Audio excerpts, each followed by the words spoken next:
Afternoon. Hello. Can you? Good to see you all before New Year. After a long time. After a long time, yes, yes. Can you see the assignment in the screen on the screen? Hello. You can see the. I hope you Yes, can see the. Yes, sir. Right. Very good. Right. You had a time to go through the assignment. This assignment, I was told, is due after 1 month of sending to you. So basically, by 9th May, you have to complete the assignment. I hope you can do that. Start working on it. Actually, this assignment is a practical assignment. You need to do a lot of web searching and find materials to complete the report. You have to gather a lot of information about the Facebook. It's an interesting area. I hope all of you are involved in the Facebook. You all are Facebook fans, and over the last many years, Facebook has grown in abundance, and a lot of financial institutions have been using Facebook for their advertising. The advantage of Facebook advertising is very cost effective than offline communications, especially like TV, radio, and newspapers are expensive mediums. Facebook is a very, very effective and cost effective channel. As a result, a lot of banks and finance companies have been using Facebook. Not only finance companies and banks, there are many other organizations, small and medium-sized companies have a Facebook page. We have seen a lot of products are sold on FB. And in the recent past, a lot of vehicles, a lot of electronics, everything are being sold on the Facebook. So banks have been heavily using Facebook to communicate about their products and various promotions and brand awareness and so on. So the assignment is about using Facebook as a marketing communication channel. What do you mean by the marketing communication channel? It is a medium to communicate to the target audience. There are many methods to communicate. Traditionally, we have advertising, personal selling, sales promotions, direct marketing, public relations. Those are traditional ones. But FB as a social media tool has become very popular over the period due to it has got many advantages. Another channel is YouTube. But here I am asking only for you to search and find out about the FB marketing or FB, how FB can be used as a channel. But if you take the social media, there are many other channels like not only FB, YouTube, Twitter, Instagram, LinkedIn, all are used as channels. FB is only one tool in the social media marketing. Right. So let's run through the assignment once again for the people who have not seen this or have not any idea about the assignment. Use of Facebook for marketing communications by financial institutions has phenomenally increased owing to many of its advantages. Digitalization of banking communications have resulted in many changes to traditional banking models and way of doing banking. A lot of banks are now going to digitalize. So digital banking we call it. So now for the communication purpose. So now digital medium is being used. Main benefits that were brought in by the changes are cost effectiveness, ease of use, and creativity. Through Facebook, a lot of creative advertising can be done. Although they are done through an agency, they can be very, very highly creative content that are being now shared among the target audience. It's very easy to use because everyone has a phone or a mobile device with them. So our entire target audience can be reached through this medium very easily than that of any other device or any other method. Cost effectiveness is, expenditure per customer is very minimal because it's a digital platform. In view of the new developments and eagerness in the industry towards Facebook advertising, you are kindly requested to write a report covering the following areas. So your report has to be covering these 5 areas. First, the introduction to Facebook advertising. This is very easy if you log on to Google, and if you type on these words on the Google, you will have many material, but don't just copy paste from the web pages that you find there. You can be guided by those introductions and do the introduction in your own words and your own understanding. Don't make it a very long one, but you can refer to many websites and do a good introduction into Facebook advertising. Then maybe 2-3 pages you can use for the introduction. Benefits that FB marketing has given to banks and customers through these new changes and developments. Now here we are talking about benefits to both parties, to the banks or the financial institutions, and the other party is customers. As customers, how it has benefited; as organizations, how it has benefited to use FB as a marketing channel, marketing communication channel. So that again you can still search, do some web surfing, and find out a lot of information with regard to benefits and advantages of FB marketing.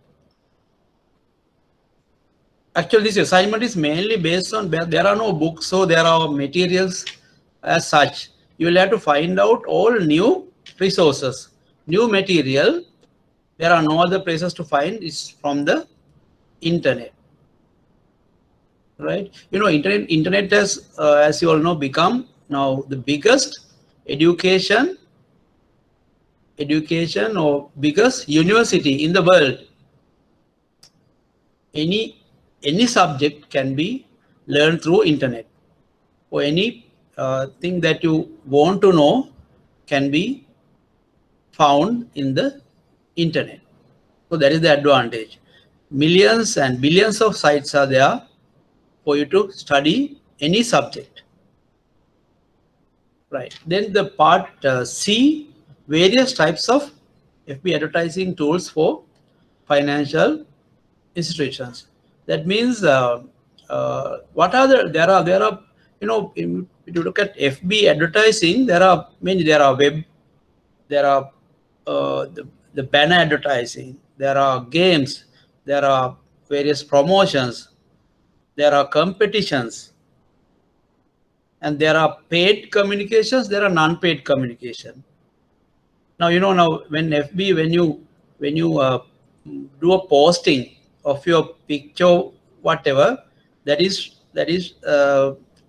shared to your FB friends, but that may be for a short period. But if you want to do a repeated posting, repeated awareness to your target audience, you have to pay, and basically we call it sponsoring. You have to sponsor. You have to sponsor and boost your content to a particular audience. Now, for example, if you want to send a picture to your friend, you can tag the friend or number of friends and send it. But you can't do that in business. Your tagging you can't be doing individually is going to be very difficult. So what companies do is they use boosting by making a payment to a particular customer profile. Say for example, if you want to send a message to a say specific audience, say people who are aged between say 20 to 40 years, having a certain income level, who are residing in say in the Western province, and whatever variable you can give, then if you give those criteria, Facebook will have a separate profile for that category of people. So Facebook will ensure that your message, your paid message is sent to those specific target audience that you wanted to reach. It's called paid advertising.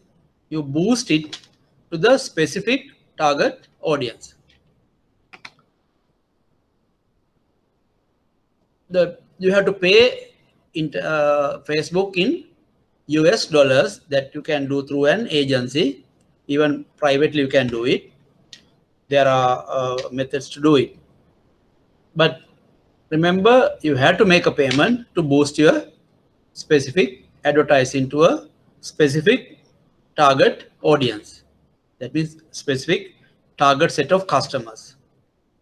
Then broader issues and challenges, if any, for this channel. What are the issues? There can be issues. There may be some privacy issues. Some people may find it very disturbing sometimes. There can be security challenges, security issues, which are current, and there may be future. It may be wasting your time. So customers may resist getting messages without any permission. You know, there are many issues that you search on the issues on the FB marketing in the internet. You will find a lot of issues and challenges that are to be managed when you do Facebook marketing. Then the final point is your recommendations to the management to make the best use of FB marketing. So after studying this assignment based on these 4 points, then you make a recommendation of 2-3 pages to the management, how FB can be best used for the company's advantage. So it has a lot of benefits, a lot of advantages, but you know there are issues. But having known that, you make a final recommendation as to how you can even do more of FB marketing in a more meaningful manner to create awareness or create make people know about your products and services and your brand. So the presentation report should be clearly divided into 5 areas as given above and structured accordingly. The length of report to be around 20 pages, excluding the annexures. So image, you can add any visuals, images, annexures separate, but writing part has to be around 20 pages. The sample cover page of the report should be this, and the topic name, index, and then report. You can also based on these 5 areas. You can, so if you say if you write about 3-4 pages for each point or each subtopics here, you can easily do a 20 odd pages. Don't do very lengthy reports. Maybe maximum 20 to 25 pages would do. Don't copy paste from the websites, but images you can copy paste, but maybe meanings you'll have to put in your own words. So don't please copy paste from the sites. Right. So that's it about the report.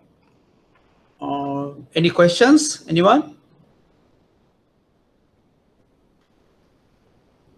If you have any questions, you can email to me or you can ask. I give you my phone number 0777 587 863.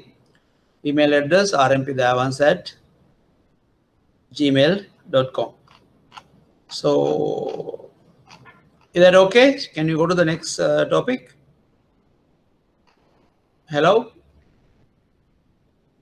Is it clear? Can someone say yes? Yes, sir. Right, no issue. So you can complete the report within 1 month. You can start working on during the new year. You have nothing to do, I hope. You can start working on it. Right. Then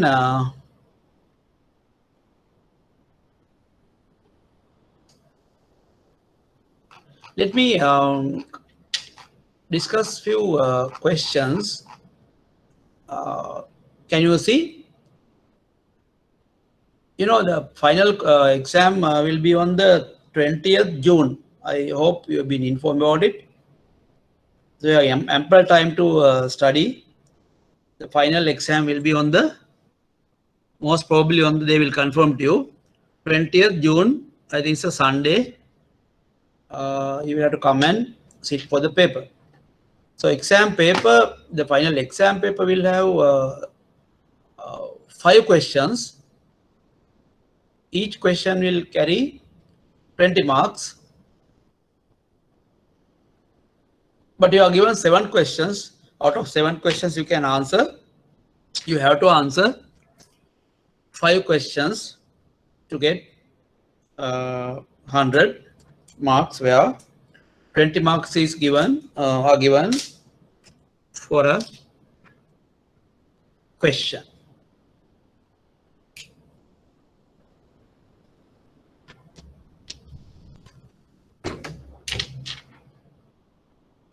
Before going into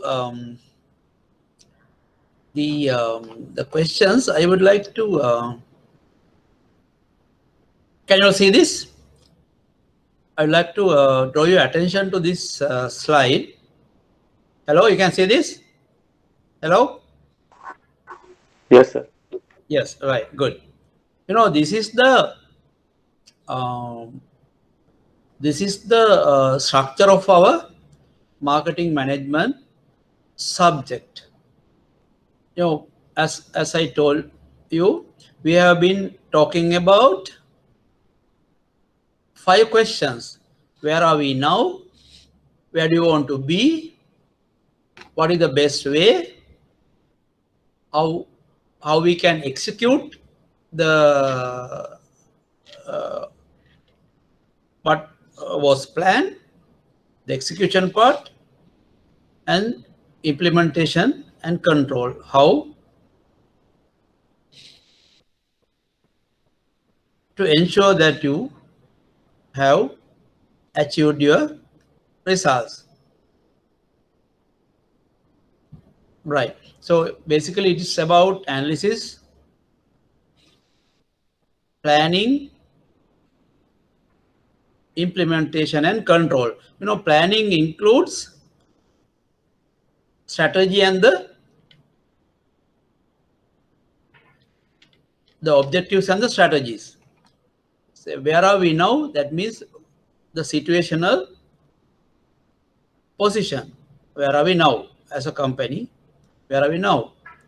And where do you want to be means the goals and the objectives. So we want to be the #1 bank in Sri Lanka or #1 branch in Kurunegala district. That will be your broader objective. So planning is about objectives and strategies, and then the implementation and control. So remember this question: where are we now? Where do you want to be? And the questions have been shared with you. What is the best way? How do we achieve those objectives? And how do we ensure arrival continuously? Now, this is how the questions are. Sorry, this is how the subject is structured. You try to understand the market situation,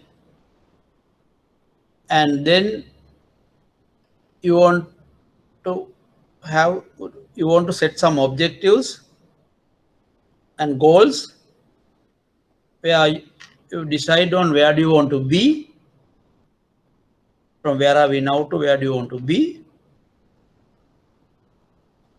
and then how do we achieve those objectives in the best and optimum and cost-effective manner, and then you implement those actions, execute those actions, and then you monitor and review and control to ensure whether you are achieving the results that you wanted to achieve. That clear? So marketing management subject is consisting of 5 areas which come in the form of questions. Where are we now? Where do you want to be? How do we get there? And what are the best ways? What are the optimum and most effective ways? And then finally, how do we ensure arrival? To ensure arrival, you have to monitor and evaluate and review and keep changing your strategies so that you achieve the final goals and objectives. I hope you are clear on that. So the questions that come to you in the exam will be maybe sometimes it may have one single question, or sometimes it might have 2-3 parts. Now, if you look at this question, there are 4 parts. So each part is having different marks.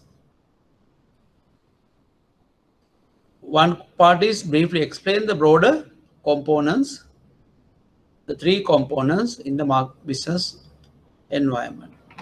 Explain briefly the major forces in the, we have done this question earlier. Evaluate the impact of changing political and economic factors on the banking and finance industry in Sri Lanka, stating recent examples. I think we have discussed this already. What are the impact on pest factors or pestal factors? At the moment, we have impacted a lot on the due to the political and economic factors. You can give any amount of examples, starting from the central bank issues, the exchange rate going up, various import controls, various policies, tax policies, other fiscal policies, monetary policies, all have changed and impacted the banking industry in a bigger manner. So, for example, if you take economic factors, now a lot of banks are now encouraged to focus on financing towards certain specific sectors, maybe finance, agriculture, industry, agriculture related businesses, manufacturing businesses, export oriented businesses. Why? Because we are having a issue on the foreign exchange. Due to that, a lot of items have been now restricted for importation, maybe starting from some building material like tiles to vehicles and certain food items, some luxury items, lot of restrictions. So these are all due to political and economic factors that have affected the business in a very big way. So when you have question, you'll have to take some examples and give that answer. The final part of the question is 5 steps that we just discussed just now. Marketing management process, from analysis part to setting objectives, formulating strategies, implementation of strategies, and reviewing and control. Those 5 questions based steps that we discussed. Where are we now? Where do you want to be? How do we get there? What are the best ways and effective methods to achieve the objectives? And then you implement those actions and then monitor, review, and control to ensure that you achieve the desired objectives. 5 steps.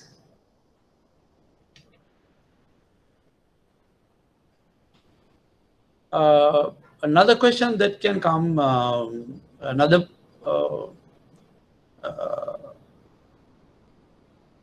20 marks question. It has 3 parts. Marketing management philosophies have evolved over the last many years in the context of changing business environment and also due to organizational efforts in finding ways and means to provide meaningful solutions to the needs of their customers and other stakeholders.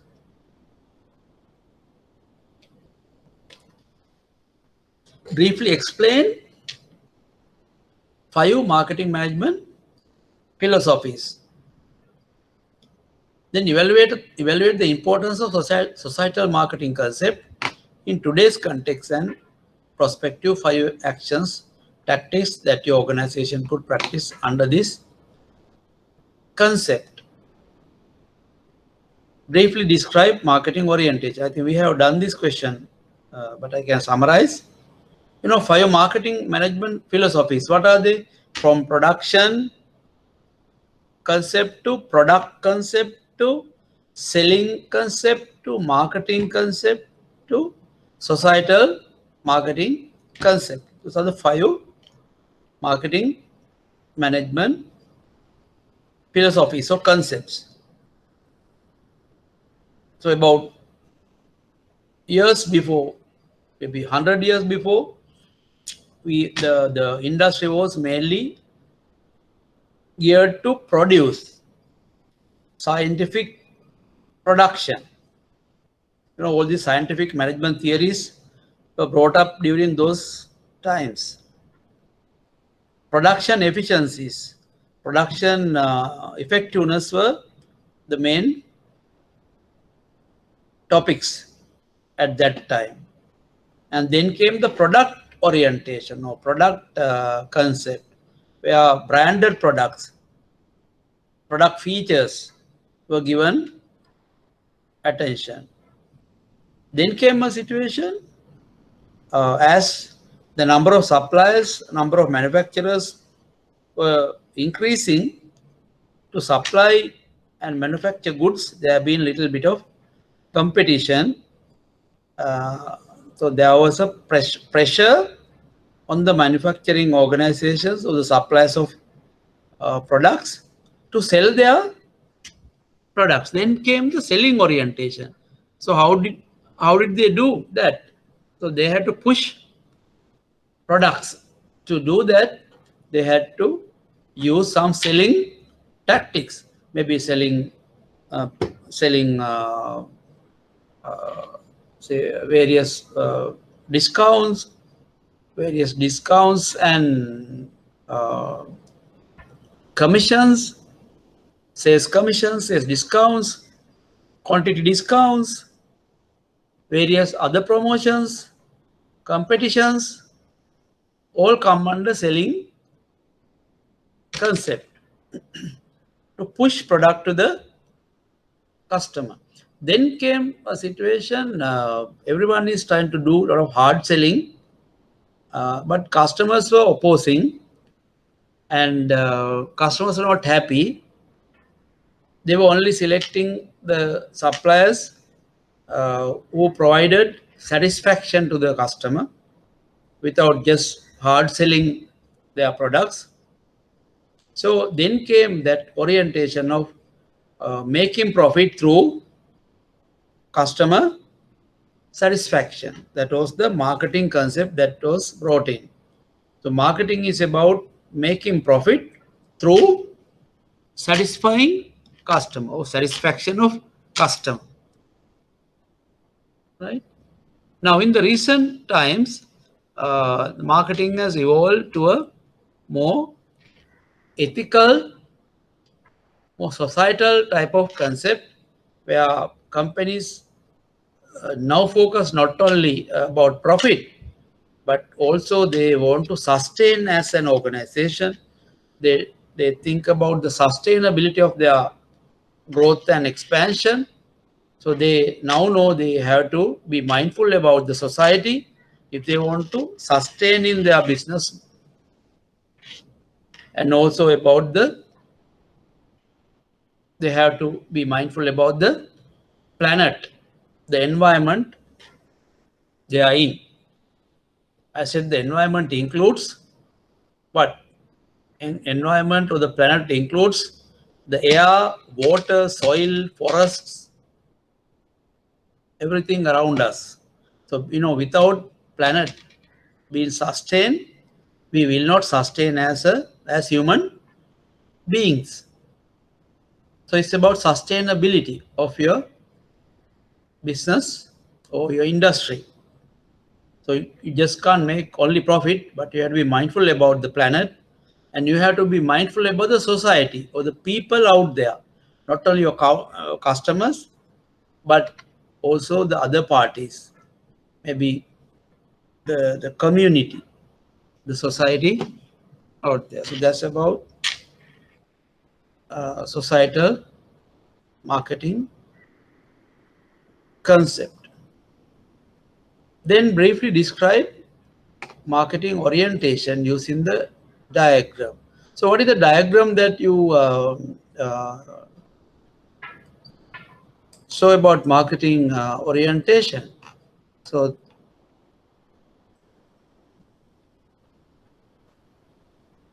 I think this is the diagram that we're talking about, marketing orientation. So when you answer questions on marketing orientation, you have to use this diagram. I said there are many orientation before marketing orientation: the customer orientation, competitor orientation. So when you describe marketing orientation or marketing oriented organizations, we talk about organizations which have focus on the customer and knowledge on the competition. Because if you are really marketing oriented, you have to safeguard your customers and provide value to your customer. There's no question about it. No Now our customers are the customers are the parties that bring us revenue.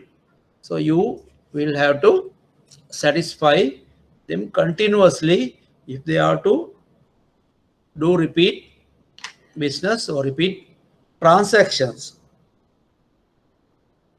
Right? So we have organization from our side, we are organization. Then on the other side, you have the customers who are buying our products and services. At the same time, remember, we are not working in a single monopolistic atmosphere. We have there are similar suppliers of products that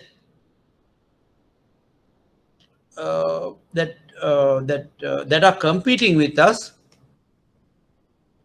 because they are also supplying same type of products that we supply.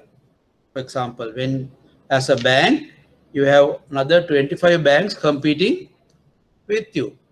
You take a finance company, there are 30-40 companies competing with you. If you take the total financial service industry, there are 70, about 100 organizations, banking and non-banking organizations. There are about 100 organizations that are competing, that are financial sector companies or financial service companies competing with us. There are some indirect competitors, but here I am talking about the direct competitors. Because we are competing with banks and finance companies. And there are leasing companies, there are other savings banks. So there are about 100 players directly competing with you.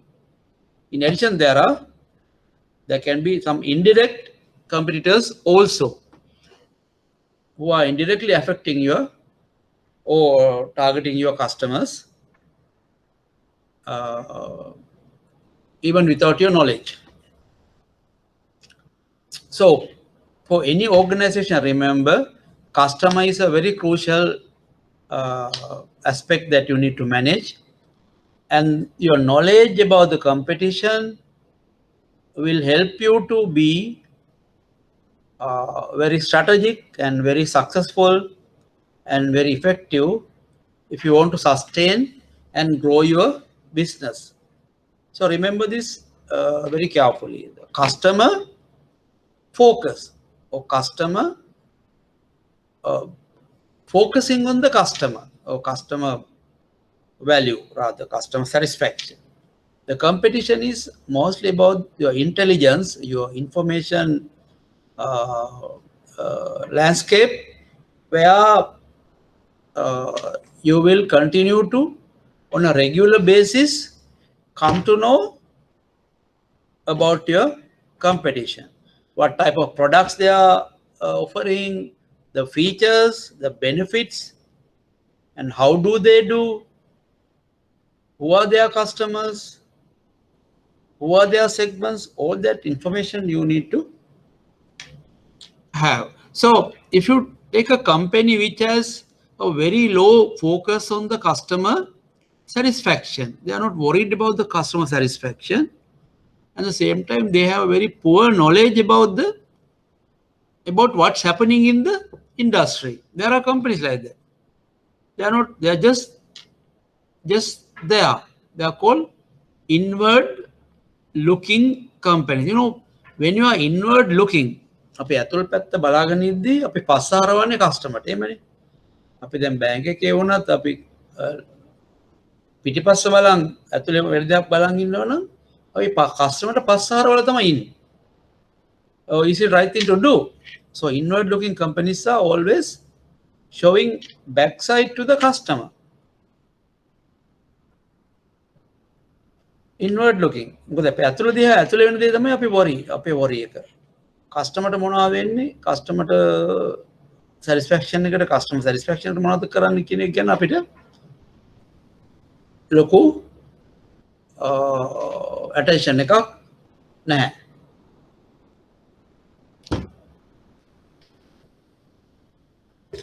So is it a good thing? No, it will not. So this type of companies will not survive. And there are companies who are driven by the competition. That is also not anything that competitors do. They are here to try to copy and maybe imitate the competition. It might not be sustainable again. It's good to know about what's happening in the industry and what competitors are doing, but can we continue to copy what they are doing and just follow them? It might not be again sustainable. And there are another type of companies who are very much customer oriented. That is good, but their knowledge about the competition is poor. That is not good, because you have to know, because you might be thinking that when you are only customer oriented company, you may be thinking that you are giving the best to the customer, but customer is exposed to the competition. So customer might see some better things in the competition or better things that are offered by the competitors, because you have no knowledge about those things. Then what happens? දැන් අපි මේ උදාහරණයක් ගන්න. අපි දැන් customer කෙනෙක්ට අපි loan එකක් දෙන්න ෆුල් try කරනවා දවස් 3කින්. right? සරල උදාහරණයක්. right? දවස් 3කින් අපි හිතනවා දවස් 3ෙන් දුන්නොත් විතරම ඇති කස්ටමර් will happy. කස්ටමර් නිකන් happy වෙන්නත් පුළුවන්. හැබැයි කස්ටමර් දැනගන්න ලැබෙනවා තව බැංක් එකක් තියෙනවා. ඒගොල්ලෝ දවස් 2කින් දෙනවා. හැබැයි අපි දන්නේ නැහැ. අපිට knowledge එකක් නැහැ competition එකේ මොනවද වෙන්නේ කියලා. එතකොට ඔයා හිතන්නේ customer satisfied. නිකන් මේ සරල උදාහරණයක් මම ගත්තා. right? එතකොට ඒ වගේ. ඒ කියන්නේ එතකොට අපි competition එක කරන දේවල් සීරියස්ලියක් කරන්න ඕනේ නැහැ, but we should know what is there in their offer. අනිත් බැංකුවක් දවස් 2කින් දෙන සබ් ෆැසිලිටි එක එහෙම නැත්නම් සර්විස් එක අපි දවස් 3කින් දීලා හරියන්නේ නැහැ. අපි කොච්චර හොඳින් කස්ටමර්ට සැලකුවත් සමහර කස්ටමර්ට ඒක දැනෙන්න පුළුවන් competition is giving a better service. alright, දැන් තව උදාහරණයක් ගන්න. අපි ලෝන් එකක් housing loan එකක් අරගෙන මම ඔය කලිනුත් මේ උදාහරණයක් කිව්වා. අපි කස්ටමර්ට කොච්චර හැසල් එකක් දෙනවද legal documents ලෑස්ති කරන්න ලොකු කාලයක්. අපි ලෝන් එක දවස් 2කින් 3කින් approve කරලා දෙනවා. ඊට පස්සේ මාස 2ක් විතර යනවා legal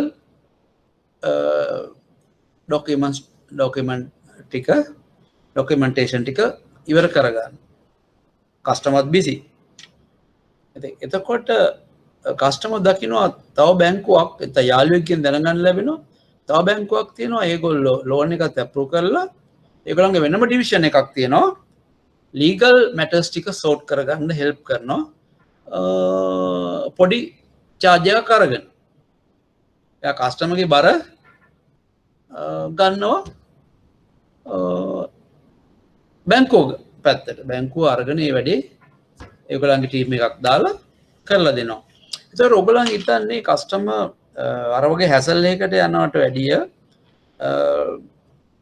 තව තැනකින් ඒ වගේ සර්විස් එකක් දෙනවා කිව්වොත් ඒ කස්ටමර් ගාවට ඒ කස්ටමර් ඒ ආයතනයට යන්න පුළුවන්. මොකද කස්ටමර් බලන්නේ එයාගේ කන්වීනියන්ස් එක.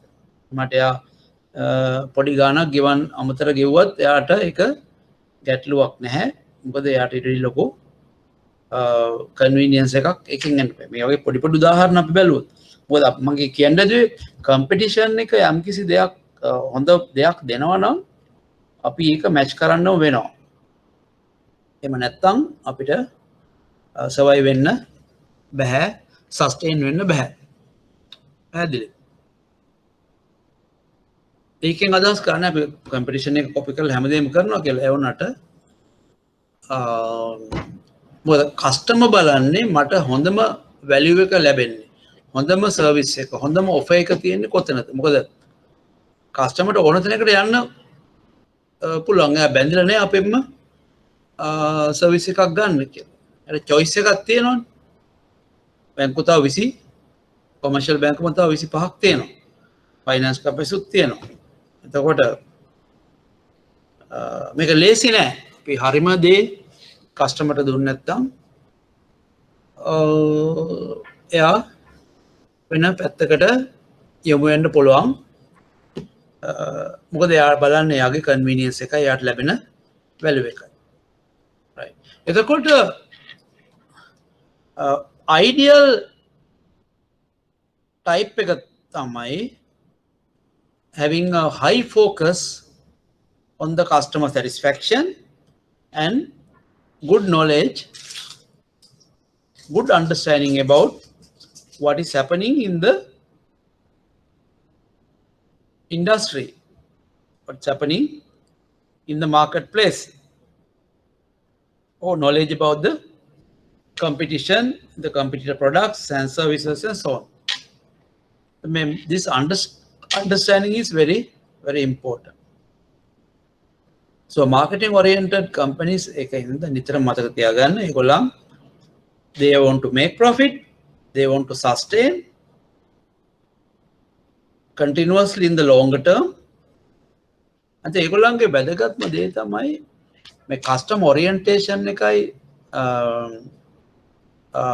competitor orientation එකයි ලොකෝටම තියාගන්න නම් ඒගොල්ලන්ගේ මුළු entire organization එකට ඕනකමක් තියෙන්න ඕන කස්ටමර්ට best value එක දෙන්න. අපි ඒකට කියන්නේ මොකද්ද? inter functional cooperation. inter functional cooperation එක නැත්තම් මොකද ඒක අත්‍යවශ්‍ය සාධකයක් marketing oriented company එකට. මම දැන් කියන්න හැදුවේ branch එක region එක කොච්චර හොඳට service එකක් දෙන්න බැලුවත් head office department වලට ඒ mindset එක නැත්තම් marketing oriented company එකක් වෙන්න බෑ. එතකොට මේකේ කාගේද වගකීම තියෙන්නේ? මේකේ වගකීම තියෙන්නේ top management එකට. ඒගොල්ලන් තේරුම් ගන්න ඕන කස්ටමර්ට highest value එක දෙන්න නම් හැම division එකක්ම every person in the organization, every single employee in the organization has a role to play in delivering the final value to the customer. Everybody has a role to play. From security guard, depending on the particular product or service, from security guard to the managing director, to have the service mindset.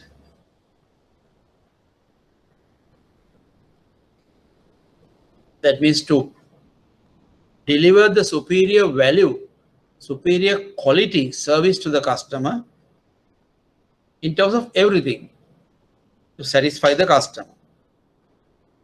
Good product, good services, speedy, convenient, friendly, everything. Right? So everyone, there be, if you give a loan facility, there will be so many people involved, right? Say approving a housing loan facility, there will be 10-15 officers involved in different divisions.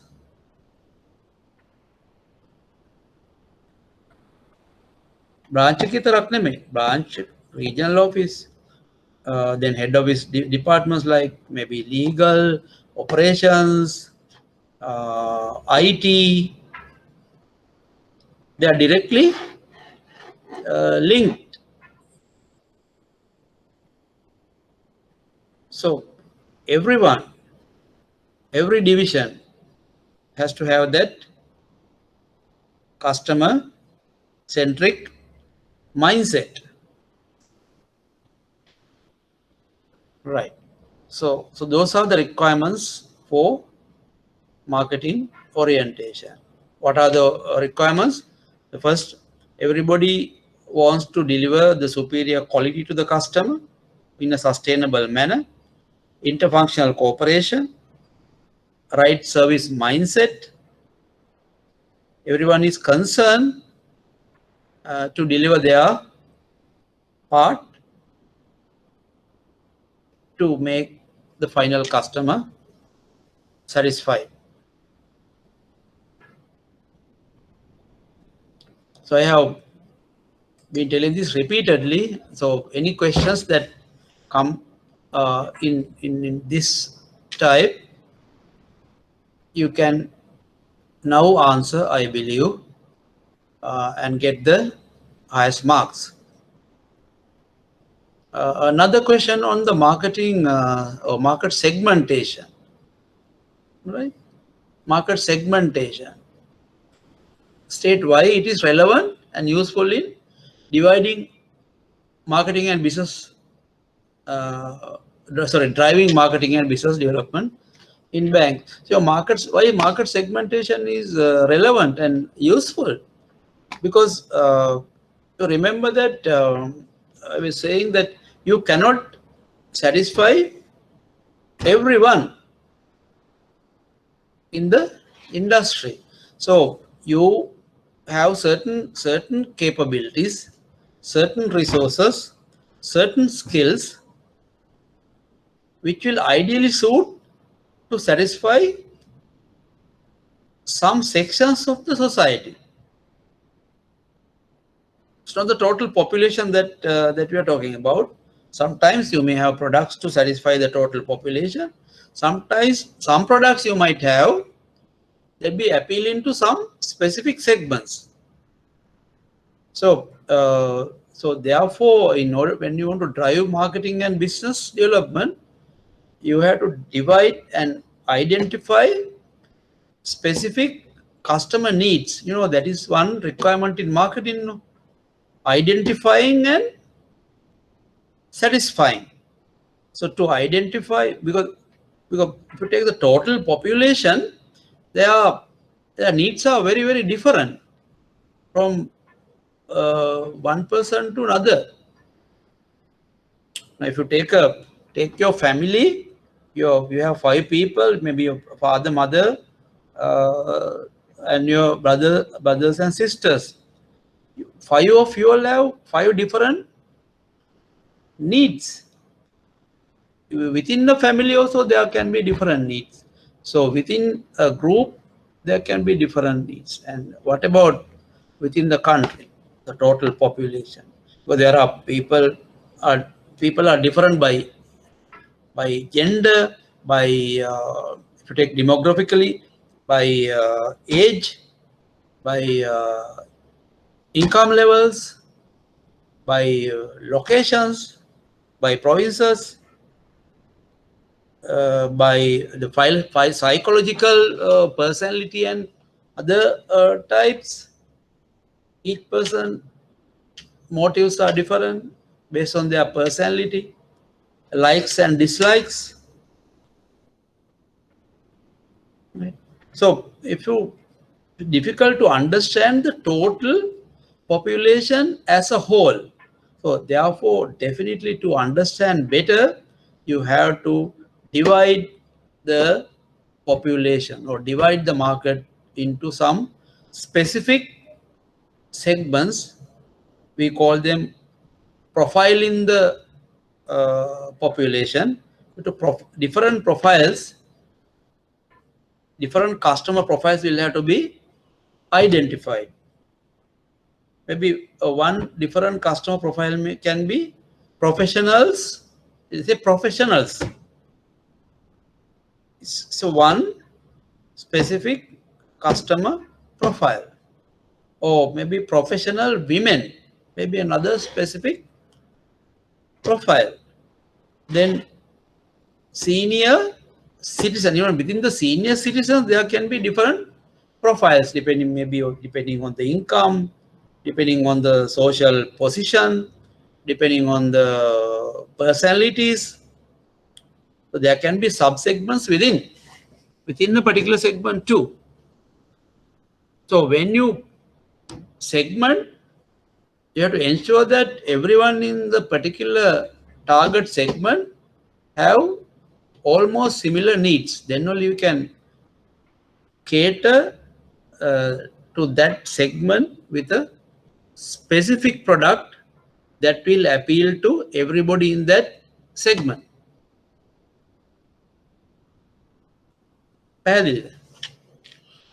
So market segmentation is relevant and useful because that will help us to identify different customer profiles better than understanding the entire market as a whole.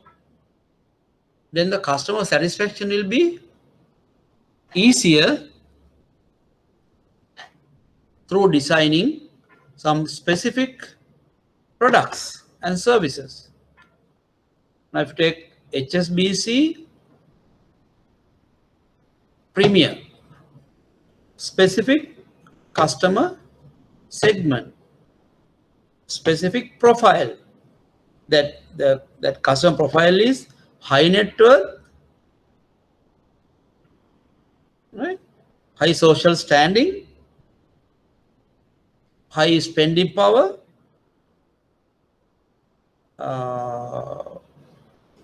as personalities. Also, there are maybe professionals or top business people. So there are specific characteristics in that profile, right? So remember that. So those are the key benefits when you segment your population. Then state 5 segmentation methods for consumer segmentation. Give 2 examples for each method. That I think we have discussed this also. What are the segmentation methods from geographic to demographic, psychographic, behavioral, and geo-demographic segmentation? Geographically you divide, demographically you divide the customer. What are the demographic factors? Age, gender, social position, income, and so on.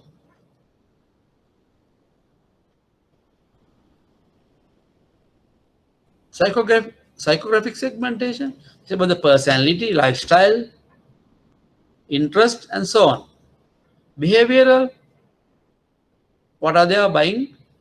Based on their buying behaviors, what things they would require. How do they behave when they want to buy certain products? Based on the behavioral responses, market is segmented. For example, benefit. What are the benefits a person seek when buy a certain product? Example I gave is milk powder or toothpaste. So some people, when they want to buy, they find specific benefits. They don't want normal milk powder. They want some milk powder that will strengthen their bones. Calcium rich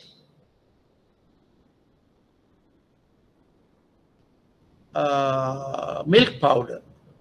Now, Fonterra has made a specific brand to respond to or appeal to that segment.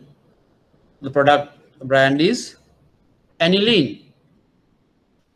So it's a behavioral segmentation based product. The toothpaste, some people buy, say, sensitive toothpaste for sensitive teeth, Sensodyne. So it's a behavioral segmentation. Product is made to that segment of people who are concerned about or who have that sensitive teeth. As a result, they look for a product or a toothpaste that satisfy their requirement, that provide solution to their problem. Right. So like that, you have to give few examples for each method. Family life cycle model.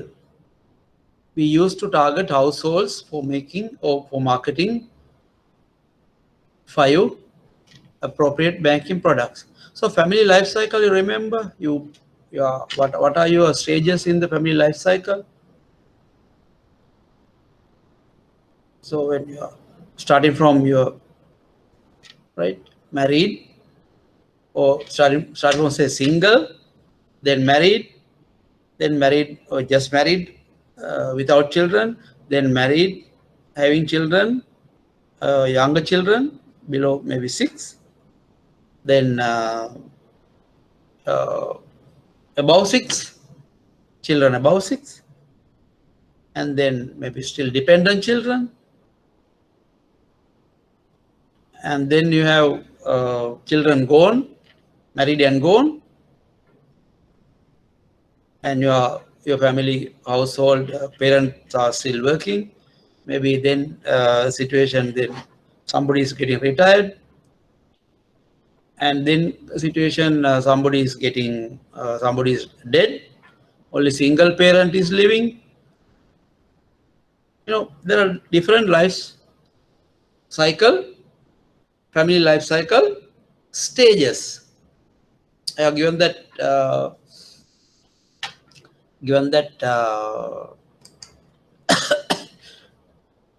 stages in a I can show you what are the stages in the family life cycle.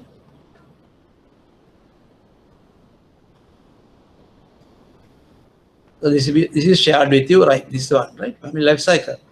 Bachelor, newly married, fullness, 1, 2, 3, younger children over 6, then children, dependent children. Then emptiness means no children living at home, they are married and gone. That family head, father or mother working. Then father or mother or both retired. Then solitary survivor means one person is dead but still in work. Other person is in work. And එක්කෙනෙක් අමතත් එක්කෙනෙක් ඉන්නවා එයාත් retired. දැන් මේ stage එක ගත්තොත් දැන් බලමු අපි ඉන්කම් ලෙවල් බලද්දී මේ ස්ටේජ් එකේ ගොඩක් ඉන්කම් එක අඩු වෙනවා වෙන්න පුළුවන්. මේක ටිකක් හොඳයි. මොකද එයාට ජොබ් එක තියෙනවා. ඉන්න අම්මා තාත්තා හරි. මොකද මේකෙන් තමයි දරුවන්ට බලන්න වෙන්නේ. මොකද රිටයර් වුණාම ඉන්කම් එක නැති වෙන්නත් පුළුවන්, අඩු වෙන්න පුළුවන්. right. මේකෙදි එයාට යම් කිසි ආදායමක් තියෙනවා.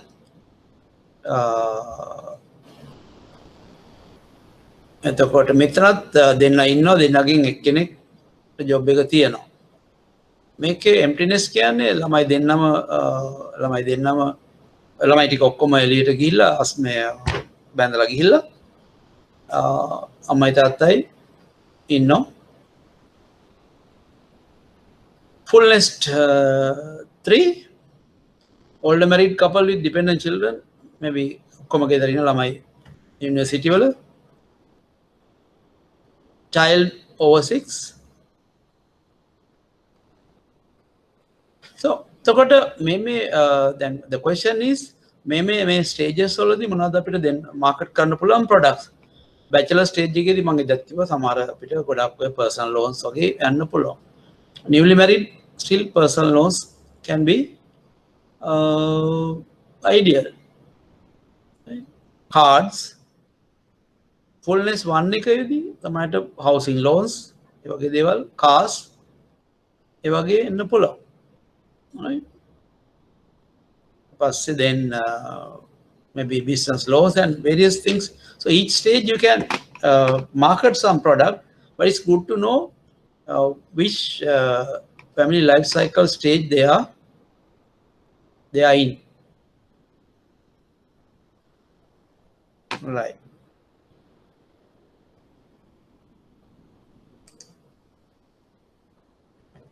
Then explain the top of mind recall to your MR for housing loan product with examples.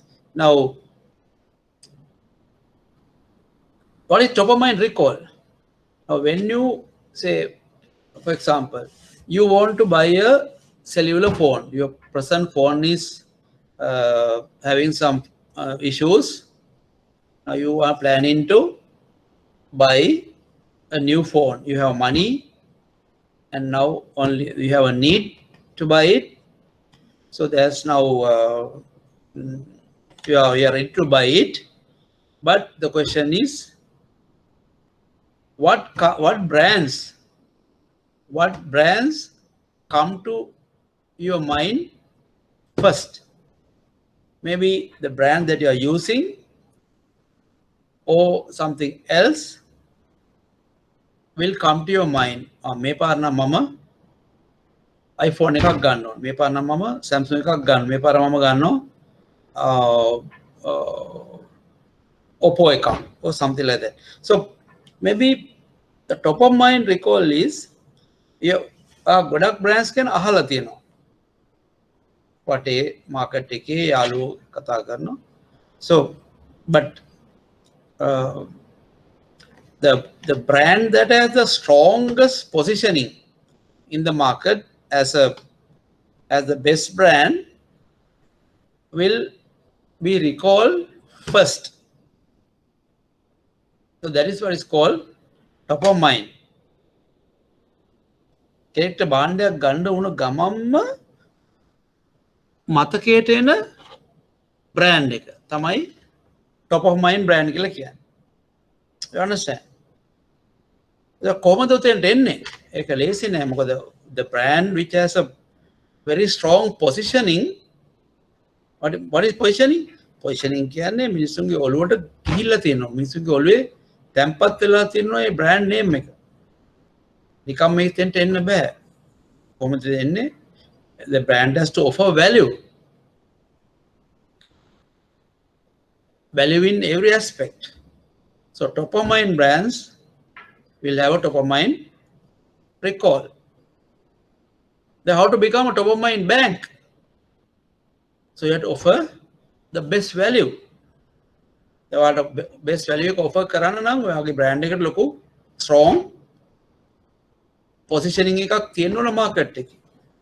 Your brand is known and regarded everywhere in the market. Then only people will recall your brand first.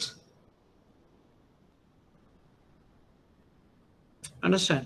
So it has a connection. So to become a top of mind brand, you need to deliver superior value. Then only people will remember, because people are very, very say they are logical. They are logical and they are also very professional. So unless they get reasonable value from an organization, they will not go to that organization again or to a brand again.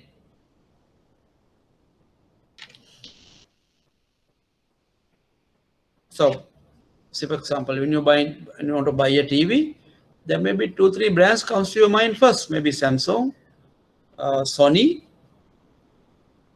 maybe Panasonic. Maybe there are 2-3. There are other brands, but first this brand come to your mind.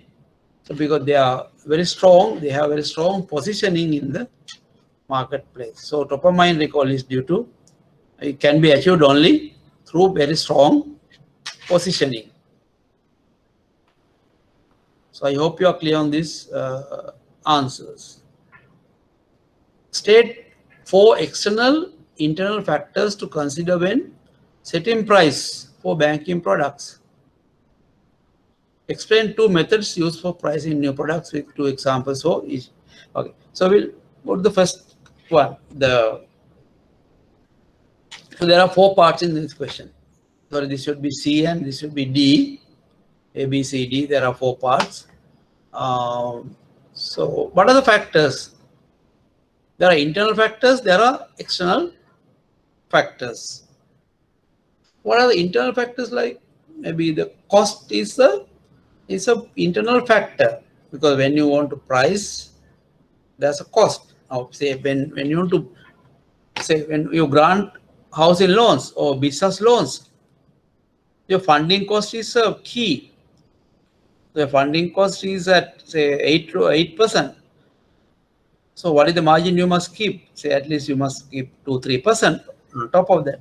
So you can give a personal loan at say 11%, keeping 3% margin for the to cover other costs and to keep a net profit of say 1% or 1.5%.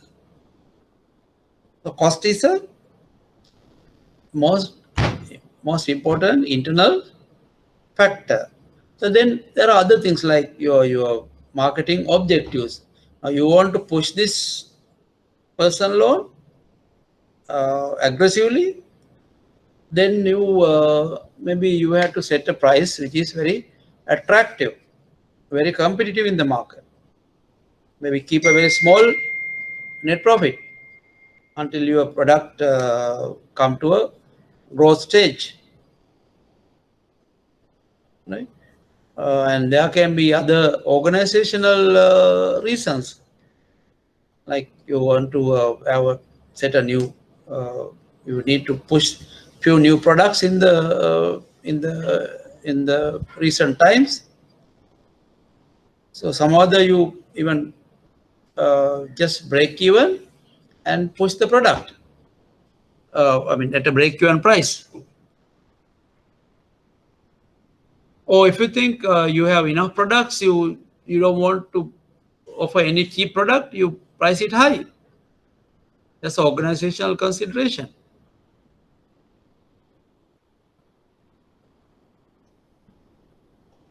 And external factors, the competition, the demand for the product that you are planning to offer. Right? So let's see some.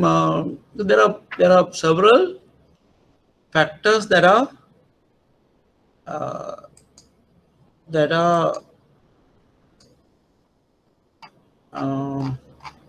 let me see whether I have any.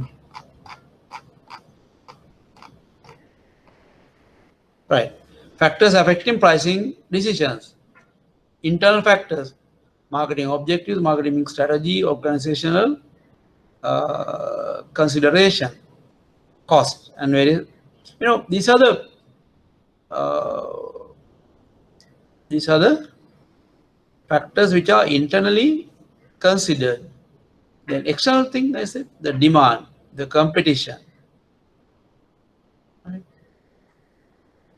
Other environmental factors, economy, resellers, social concerns, and so on. Right? You understand? Because based on, you can't not only you have to consider internal things, but also external factors also. So setting the price is therefore a very careful and strategic decision that you have to make. You can't just price a product when you launch a product, or even when you change the price or change the rates of a banking product. So these factors will have to be considered. 2 methods for pricing new products. So what are the 2 methods that we discuss when you offer new products? Market penetration pricing, market skimming pricing. What are the market penetration methods? Penetration means you want to penetrate to the market, that is to expand your market share. So you go at a medium, moderate, low price. Say if you are launching say soft drinks or a soap or a milk powder or some noodles, or in the banking sector, maybe some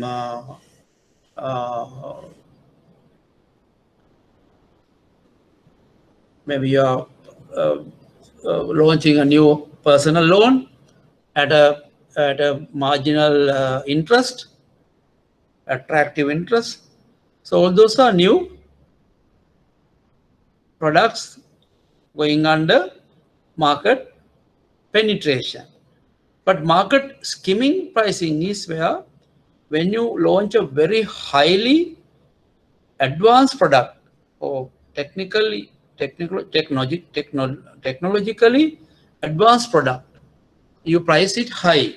Now, when the say Apple 12, iPhone 12 comes at a very high price because there are a lot of R&D costs going in.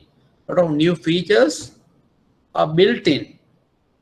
Highly technologically advanced product. They offer that other mobile manufacturers have not offered. They offer certain features that others have not offered. Now take Samsung S21 Ultra 5G, the latest phone. Samsung S21 Ultra 5G come at a very high price, over 200,000 or 250,000. What is that? Because that offers the 5G. It's a 5G fifth generation compatible, and it has some. It has 3, 4, I think 5 cameras, and many options that other Samsung products, Samsung phones have not offered. Technologically advanced, new features. So they come at a skimming price, market skimming price.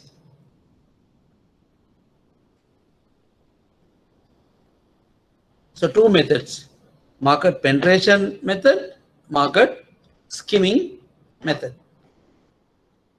Right. Let's go to next. Using examples, state 4 non-traditional methods used by banks in BFI delivering market their products services easily accessible to us. So what are the, basically the question is about what are the non-traditional distribution methods. Non-traditional. Traditional methods මොනවද? branch එක, ATM. ඒවත් දැන් traditional නේ. මිනිස්සු එනවා කොයි ATM එකට එනවා නැත්නම් branch එකට එනවා. ඔය දෙකනේ ගොඩක් නැත්නම් ඔය මොකක් හරි සුපර් මාකට් එකකට. සුපර් මාකට් එකේ මිනි බැංක්. තව තියෙන පුළුවන් mobile bank, mobile vehicle van එක බැංකුවේ branded floating vehicle එක යනවා පාරේ mobile bank එකක් විදියට. So මේවා traditional දැන් මිනිස්සුන්ට හුරුව. non-traditional මොනවාද? මෑත කාලේ ආපු non-traditional methods. ගොඩක් internet based banking, app based banking, digital app based banking. Then ගොඩක් banks දැන් තියෙනවා ඒගොල්ලෝ digital app based. NDB ගත්තොත් Neo, HNB ගත්තොත් digital banking, Solo, NTB වල තියෙනවා Freeme, BOC, PABC මන් දන්නේ there may be some app based, digital app based banking, mobile app based banking. These are new traditional, non-traditional methods, online, mobile platforms. So I have to give some examples, and there may be some exhibition-based FB or social media as channels. Those are new, non-traditional methods. So think of those and better give four new channels, channel types. Then final part is identify and explain 3 ways as to how social media tools could help banks in marketing. Right. This is I told you social media tools. There are 5. So one tool is YouTube. Most popular is FB, Instagram, LinkedIn. Those are the methods. Those are the tools or platforms through which now bank communications or finance sector communications are done. Social media banking, social media communications. Right. So I hope the questions are clear and the answers are also clear. So now time is almost 3. Shall we take a break of about 15 minutes? Hello?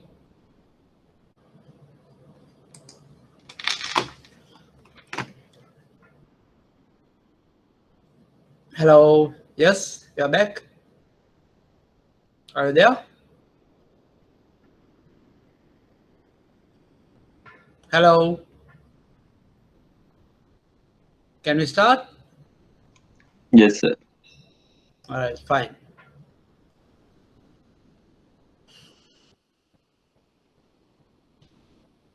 Okay. Question number 5. Identify the levels of a product in relation to a savings account in the bank. Describe a brand. Okay. Wait. Before going to second part, we'll try to identify different levels of a product. Right. You remember we are discussing about different levels, like basic level, then the expected level, then the augmented level, then comes the potential level. So here now you have to discuss different levels of product in relation to savings account. I think we have discussed this earlier also, but if anyone who has not been there, for the benefit of those, I will repeat. Savings account. Let me look at first the levels. Now these are the 5 levels of a product according to Philip Kotler. So he said core benefit, generic, expected, augmented, and potential. What is core benefit of a savings account? If you consider savings account different levels, core benefit is to save money, isn't it? That's save money. And the generic product is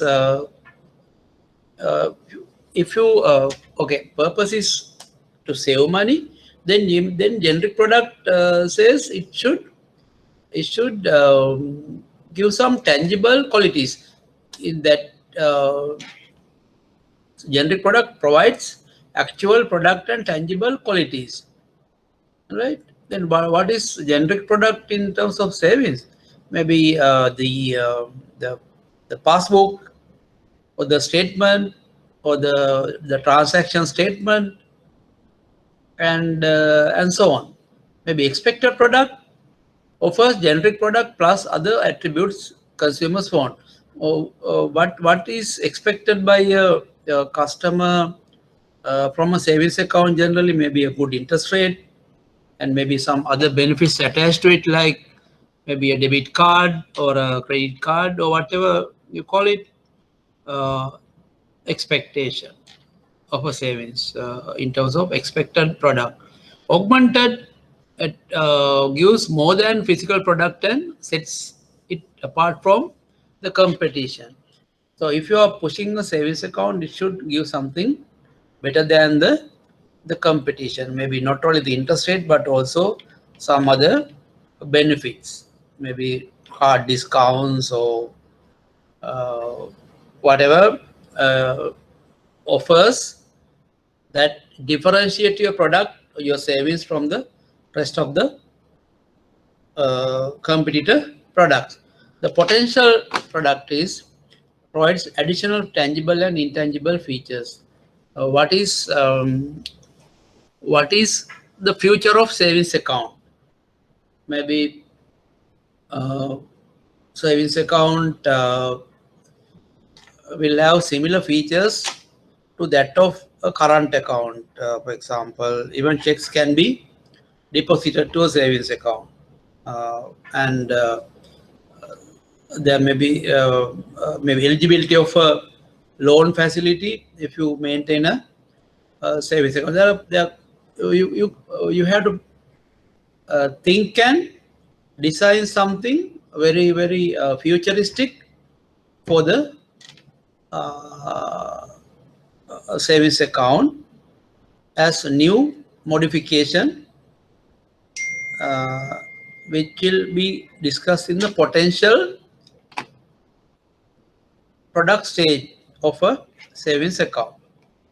So it can be anything. So the savings account will evolve into a potential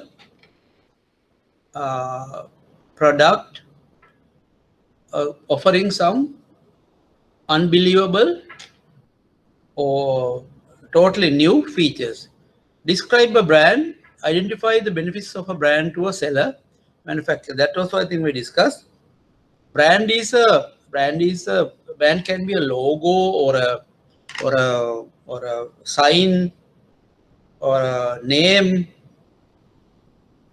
that we give to a particular product of a manufacturer or a supplier to enable someone to differentiate it from the rest of the competing products.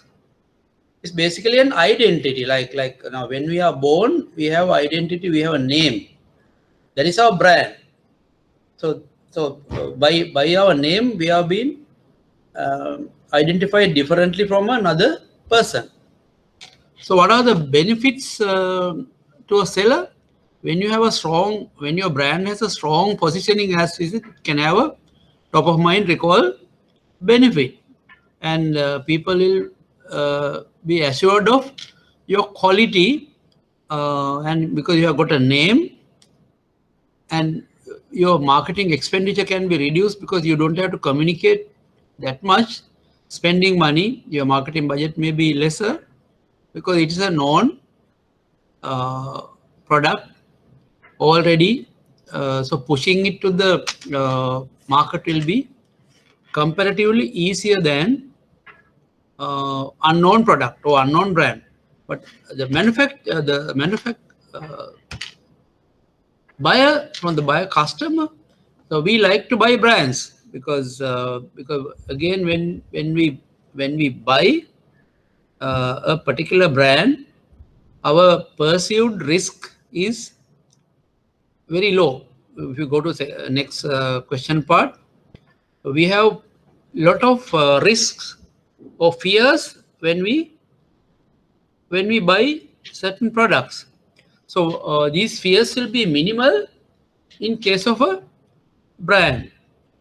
So let's see what are these risks that we have discussed with regard to buying a product. Now these are the perceived risks.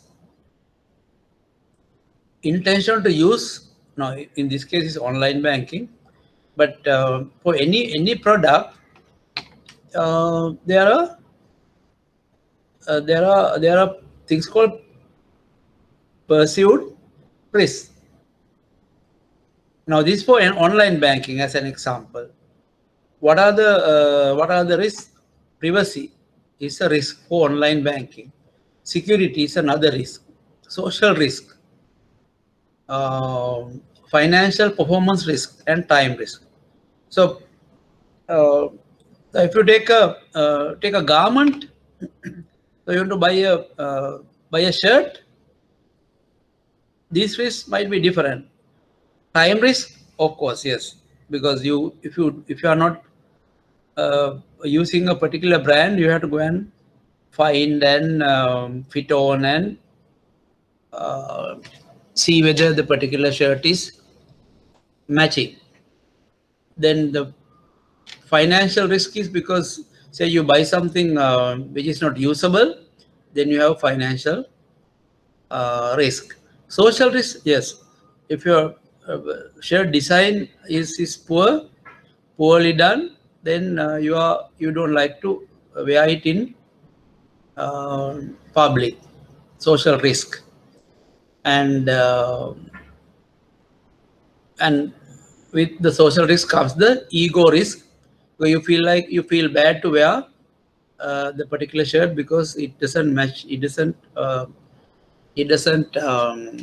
fulfill your ego intentions, right?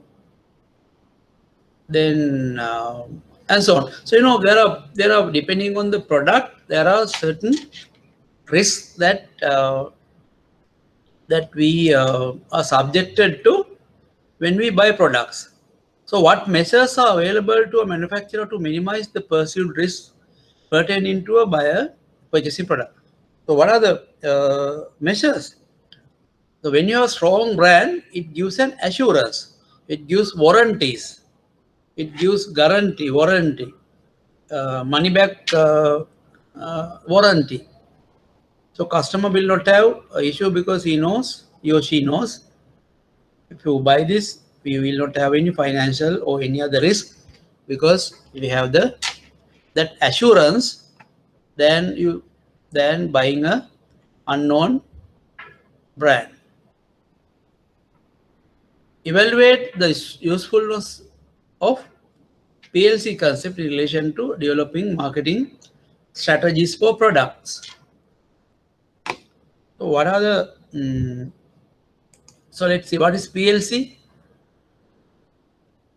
What is PLC according to you?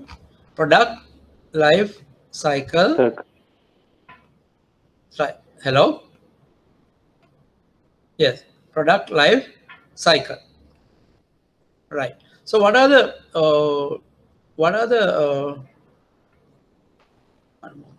right? This is the product life cycle. Now, product will have introduction level, growth, maturity, and decline. So, how does this help us to market the product? During the introduction level, the introduction is the level that you have just launched the product. Product එක දැම්ම ගමන් market එකට.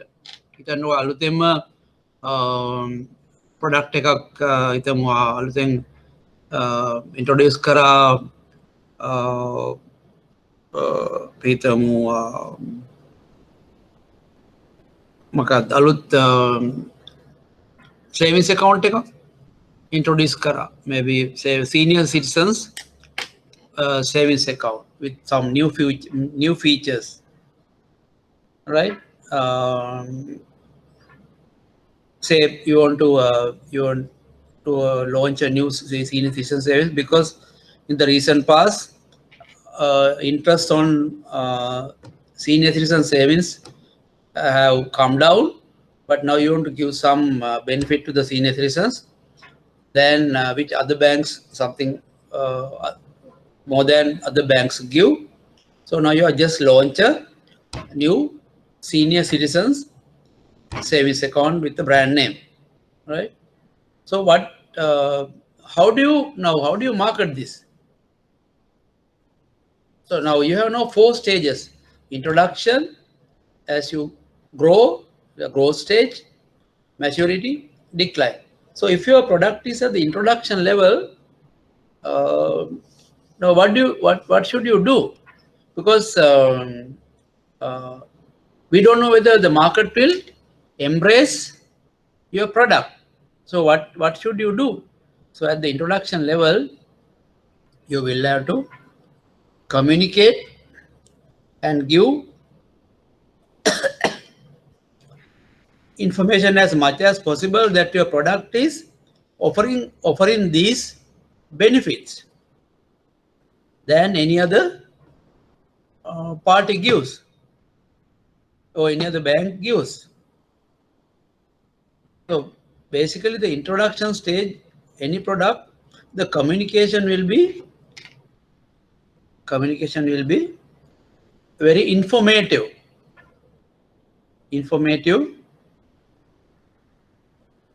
communication, create product awareness and trials, introduction level.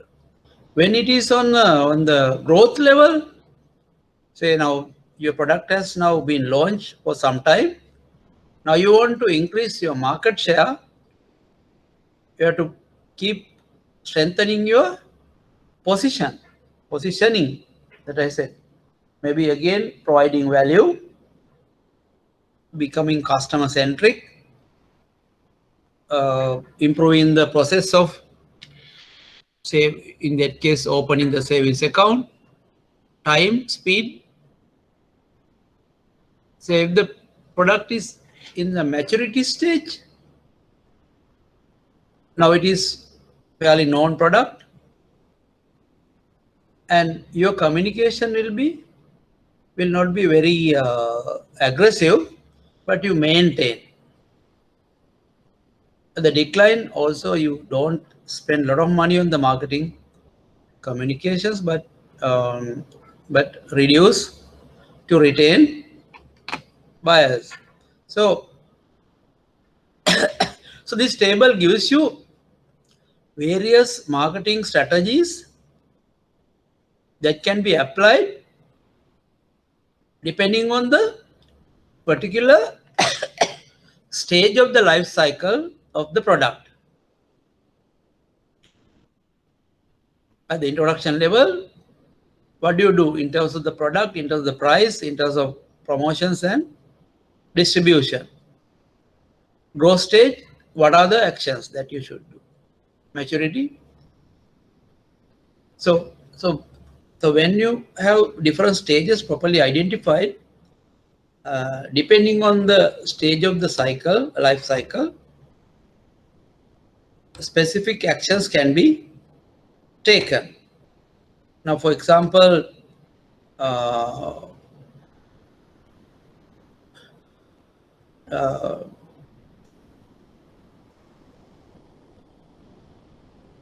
say product. Now your say your savings account, at the introduction with the basic product that we discussed, you remember the basic product. At the growth stage, you will be more focusing on the other stage, like expected level or the augmented level the product has now come to.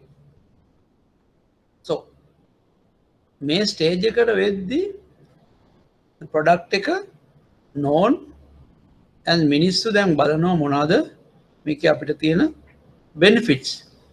They always compare with the other similar savings accounts in the market. ඊළඟ stage එකේ අපි savings account එක ගත්තොත් අපි කොහොමද මේක තව features අපි වැඩි කරන්න පුළුවන්.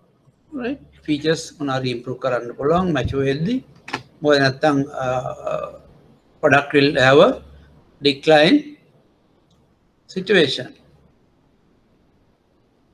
දැන් අපි ගත්තොත් සමහර වෙලාවට සමහර products ඔයගොල්ලන් දැකලා දැන් විශේෂයෙන්ම FMCG products, they relaunch at the maturity level. New Rexona, new Lux, new Sunlight, new Horlicks. So when the products have matured, they relaunch it or reposition it with some new features, new modifications and so on. So that's how PLC help marketers to formulate various strategies. So therefore, the PLC concept is useful to develop specific marketing strategies as per the different stages of the product life cycle. Okay. So that's then comes the question. Physical evidence and process are two key marketing mix tools needed to drive service marketing strategies effectively. Propose 4 actions for each tool for your organization in order to ensure that marketing strategies are well executed. Now, physical evidence. Now, what is physical evidence? Anything or any tangible thing that customers can observe. දැන් customer කෙනෙක් bank එකට එද්දී මොනවද ඒගොල්ලන්ට දකින්න? ඒගොල්ලන් කාපාක් එකෙන් පටන් ගත්තා. හරි? ඊට පස්සේ customer the building entrance lobby එක lobby එක ඇතුලේ තියෙන lobby එකෙන් එළියට ගියාම අනිත් departments එතකොට ඒගොල්ලන් මොනවද දකින්නේ? ඒගොල්ලන් they see the furniture, they see the equipments, they see the staff, right? They see the various materials, the marketing materials and mandates, brochures, everything is physical evidence, remember, right? Bank vehicles, physical evidence. Bank branded vehicles, floating vehicles, all are physical evidence. The may physical evidence you will have to maintain at a professional level. The quality, cleanliness, the if it is furniture or equipment, they should look modern, and if it is staff there, they should look professional, right? So because this physical evidence creates an impression in the minds of the customers about our organization, because service is an intangible thing, no? So all the physical evidence will support to tangibilize your service. Now when you go to McDonald's or KFC or Burger King, they are providing foods and they are half service, providing food and other hospitality or restaurant services, and customers want to don't know how the products have been manufactured or produced, because they are eating food.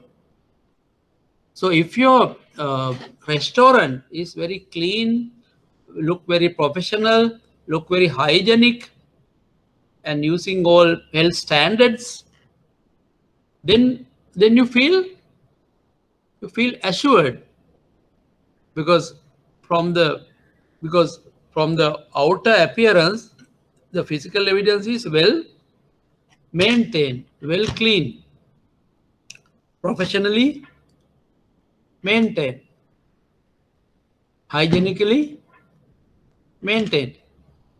Then customer feel assured, customer feel comfortable to eat in that restaurant. Even you go to a bank or a hospital or any other service organization, the physical evidence is therefore is critical thing, because that makes the customer comfortable or uncomfortable to use the services. So when you go to a hospital, if the equipments and the scanners and the other medical testing equipments look very modern, you feel comfortable, because your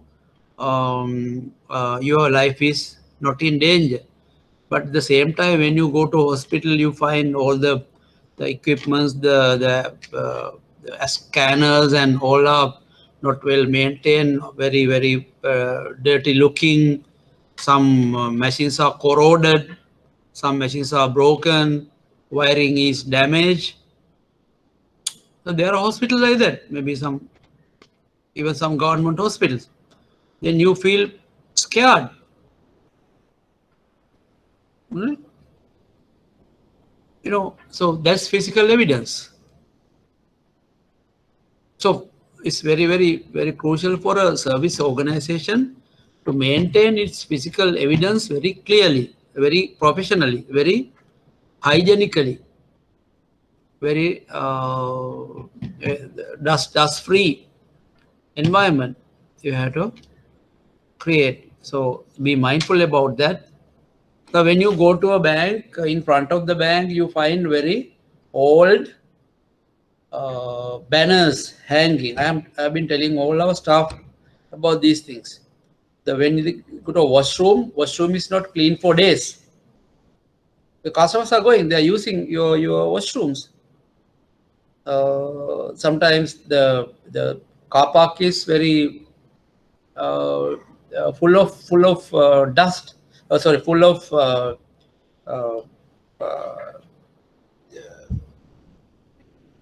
it's in the car park has not been kept very not kept or not well maintained, right? It's looking very ugly. So how do customers feel? They feel not very much comfortable, right? So sometimes you find your building, there are certain notices are still there which are outdated, and you know, so somebody has to see whether the place is, because customers are, you know, so many customers are visiting your branches, so they must feel very comfortable. They must feel the place look professional, to have that comfort. So it's for a service organization, it's crucial. The processes, the same time. Processes are the mechanism or the procedures that is used to deliver the service to the end customer. The process may be manual, process may be automated. They should be customer friendly, customer centric. Now, yesterday I had a issue with regard to an ATM. So I went to the ATM to withdraw some money of a particular bank, right? And so what happened after I put the credit card, this happened yesterday, right? Card got rejected. Then I was waiting for the money, but money is not coming. All right. Then I was, because there were some more people were there, because these days are very busy days. A lot of people withdraw money.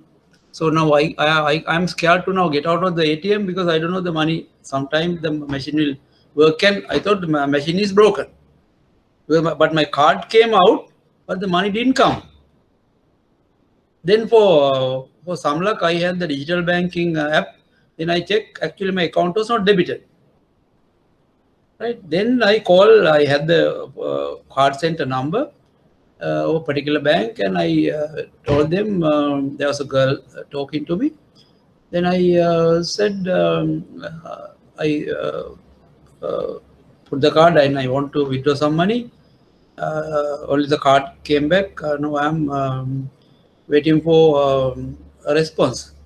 Then she said, no, sir, your days withdrawal limit is over. Withdrawal limit has been exceeded. Then only I came to, I remembered the last midnight I withdrew some money. So then the total withdrawal for the day is only up to 200,000.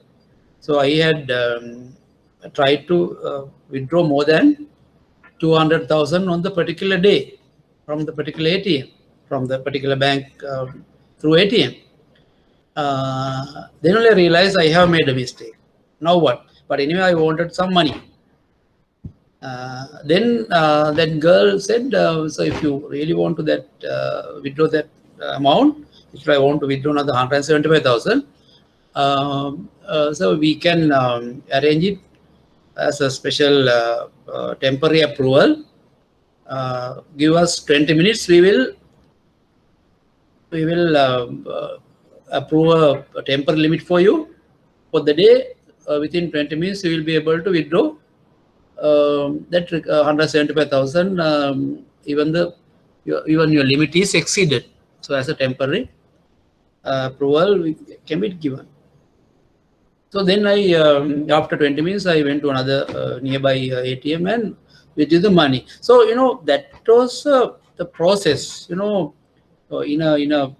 a sudden situation, if the bank had a particular bank had said no, sorry, your day's withdrawal amount is exceeded, can't do anything. But this particular bank had the process even to exceed that the particular day's amount in case of a emergency situation. So I felt really good about the bank because they helped me on the particular situation. I would have been in a bit of a situation without having that money. So they had the processes which is customer centric, understanding customer situation, and helping the customer to resolve the issue. So they had the call center, they had the temporary approval limits for withdrawals if they exceed days amount. These are just example that came to my mind because it happened yesterday. So in a service organization, the physical evidence has to be improved. For processes has to be very customer friendly, convenient, customer centric, understanding the customer requirements. Process should be speedy enough, hassle free, especially the amount of hassle customers go through when obtaining loan facilities. So can we make those facilities hassle free so that customers will be more and more satisfied? So each in the question you will have to give some actions. We propose some actions with regard to improving physical evidence and processes. Then what are variability and inseparability in regard to services? Explain how banks do overcome the impact of these services or service characteristics, supporting with 3 examples for each. Now, variability and inseparability. In a service, you find specific characteristics. You remember what are the specific characteristics of services? Intangibility, variability, inseparability, right? Right. Then lack of ownership, perishability, right? And these are some of the specific features or characteristics in a service.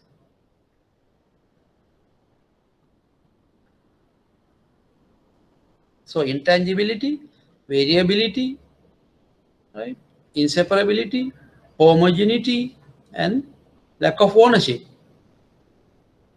So out of these, 2 are being asked to explain variability. Why services are variable?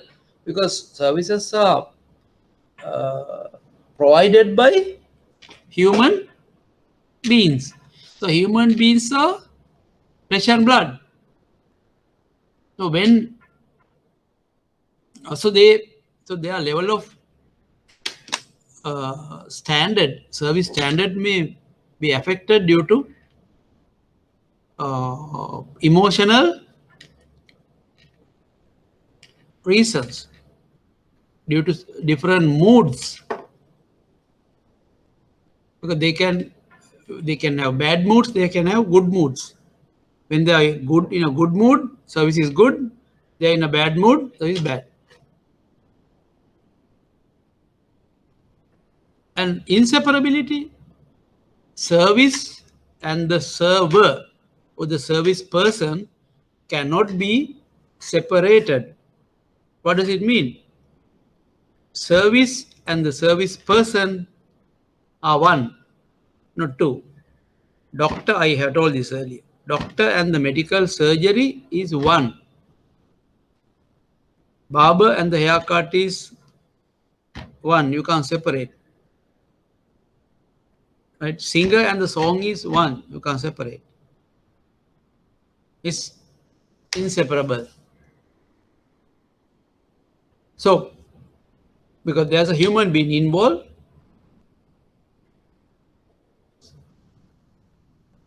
and even you take a machine, ATM and the cash dispensing is one. Here the service ATM is providing cash withdrawal service and the cash coming out. So can you separate it? No.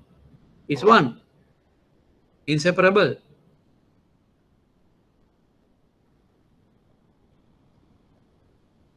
So you have to make sure, especially if you take a service, especially is served by a human being. So how do you overcome this issue? It's challenging, it's difficult, but only by creating a service mindset in the person who provides the service. And what about the capabilities, skills, knowledge will have to be also increased. Because if the doctor has no skills, medical operation, the surgery will be unsuccessful. If the singer is not skillful, song will be not popular or not enjoying. The barber has poor skills, haircut will be horrible. You understand? So training, the skills, capabilities will have to be improved. It's a responsibility of to take a bank worker, the teller, or the officer, or the executive. They have to be trained. Their skills will have to be capabilities should be continuously developed and improved. Their hard skills and soft skills. The training needed. Then the mindset, customer care aspects.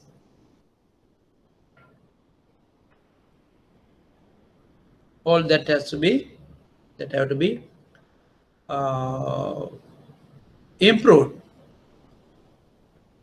and proper internal communications, internal marketing has to be in place. Then only we can be assured, we can assure variability and inseparability will not impact our service standard. So knowing people are providing services, we have to make sure that these people are properly trained and have the right mindset to provide the service. They have the right skills and capabilities to provide the service. Reliability and responsiveness are two key elements in the so-called model. So-called model, what are the other elements? We have the tangibles, reliability, responsiveness, assurance,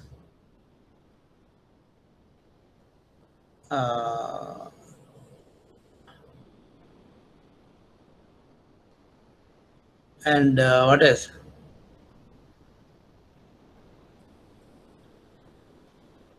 responsiveness, reliability, assurance, tangibles, and empathy, right? So those are the 5 key elements. So you can remember these 5 elements in a form of rater, R-A-T-E-R. What is rater? R is for, first R is for, you remember rater, R-A-T-E-R. 1 R is for reliability, A for assurance, T for tangibles, E for empathy, other R is for reliability.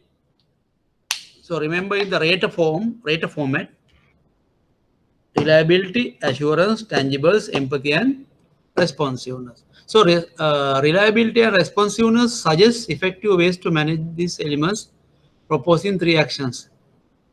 Now, what is reliability? Reliability is giving the assurance that the customer can depend.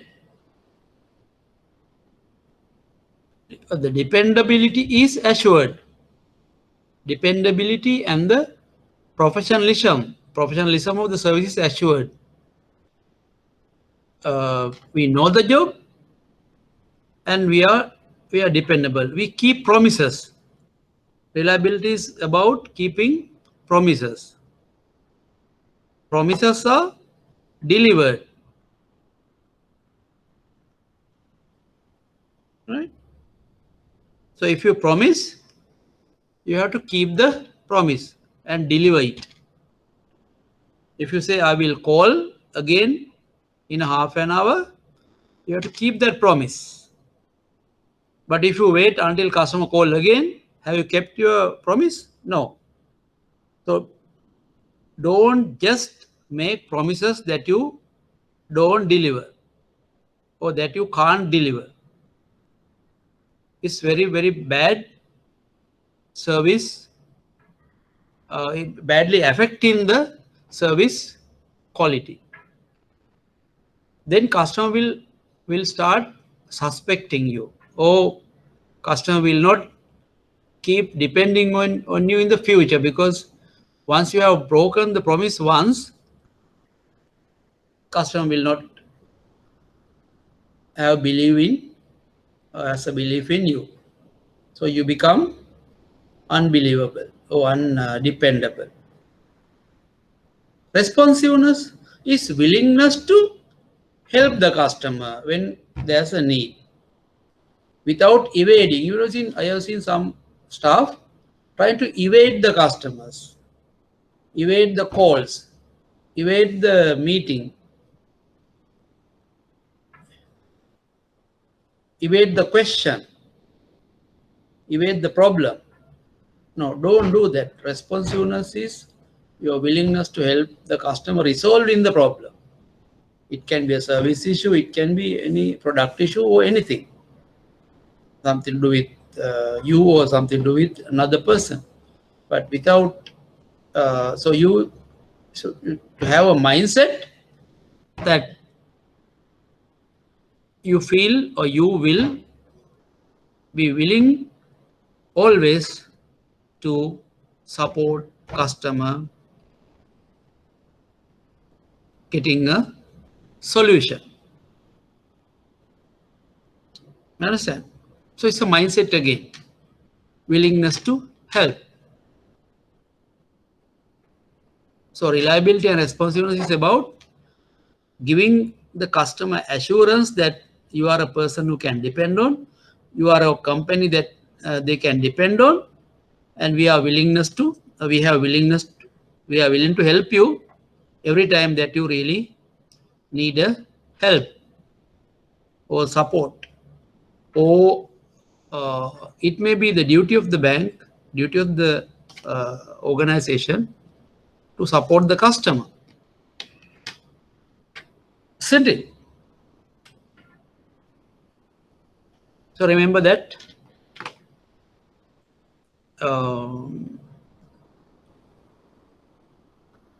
reliability and the responsiveness aspect. Right. Brief notes. In your question paper, there will be some concepts, right, where you need to give some short notes or brief notes. Maybe each will carry about 4 marks. So they're given about 5-6 options. Out of these options, you have to write short notes about 5. So each part will have 4 marks. 4 into 5, 20. So customer lifetime value. So what is customer lifetime value? Write a short note. You remember customer lifetime value? Let's see have anything to customer lifetime value.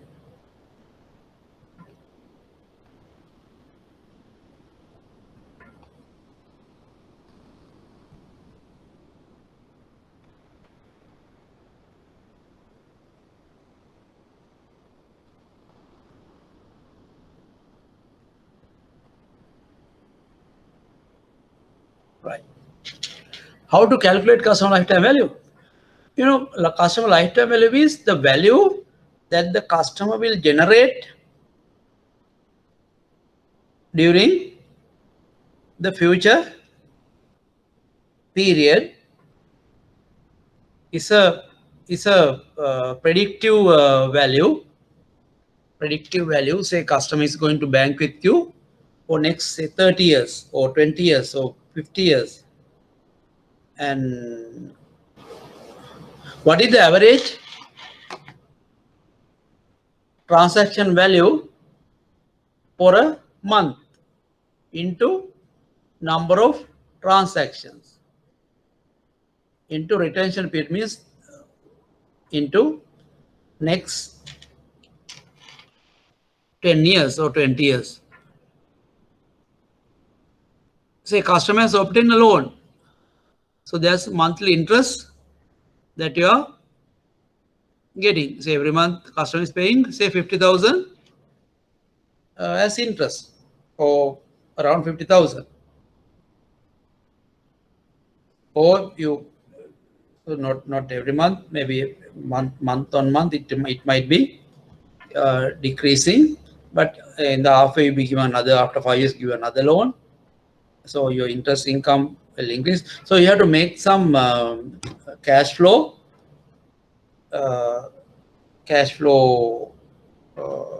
computation. You have to maybe even discount it on a using the discounting formulas, getting the present value of your cash flows for next 20 years. So whatever way. But if you go on a simple method, customer, you remember that example I gave you, that Food City example? Customer buys every month about 8,000 worth stuff into 12 months, 96 or 100,000 annually, into 40 years, customer becoming 4 million value-wise customer, turnover-wise 4 million customer.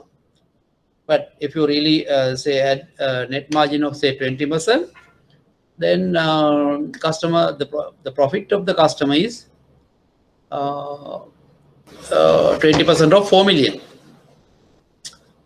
in simple terms. So you know, so whatever it is, calculation doesn't matter much, but understand the concept. The average transaction value into number of transactions during the month or during the year into retention period of the customer. How long customer is going to retain with us. So longer customer retains with us, more is our value, or more value is to the organization. So what should you do? So the retention of the customer is important. How do you retain the customer?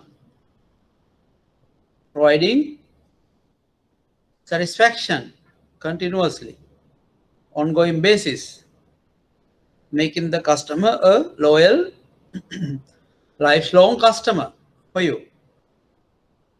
So that is the concept.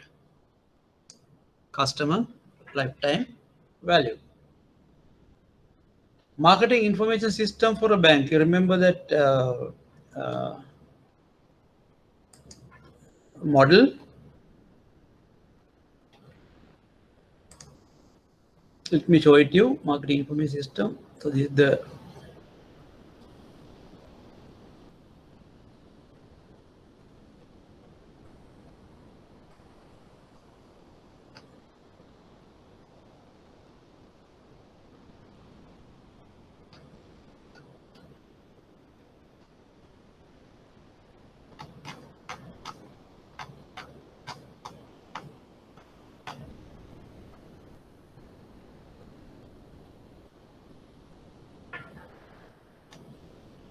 okay. So let's the same thing. This is the marketing system. We have one component called internal records, then marketing intelligence, marketing research, and marketing decision support system. What is marketing information system? You have a system through which you get regular, updated information about the marketplace. So 4 main components of the marketing information system is your internal information, internal records about the customers. Marketing intelligence is about your external information that you collect through maybe through your marketing research division. Marketing intelligence is about the competition and various things happening in the market, market trends, all that is marketing intelligence. Then marketing research is you research on specific marketing problem of the bank through primary research, and then through marketing decision support system you analyze the information that you collect from these 3 sources and use it for marketing decisions.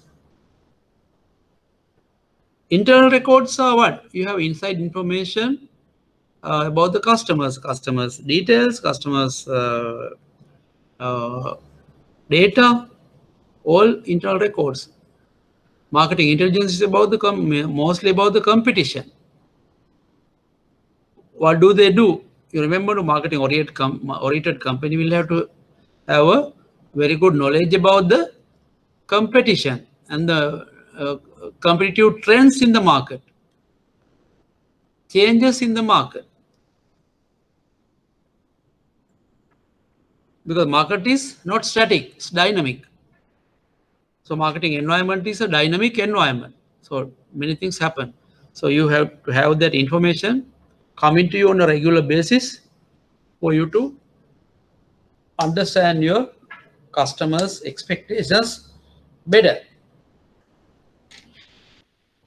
So a marketing oriented company, remember, should have a good marketing information system to support decision making on a regular basis.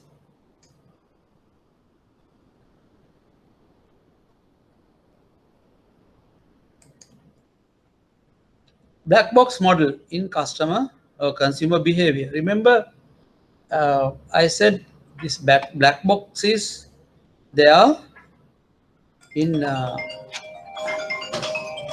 give me 1 second.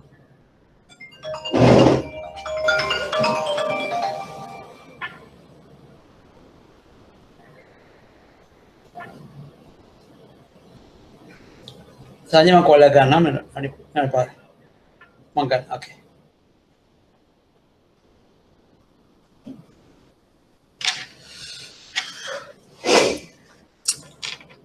Right.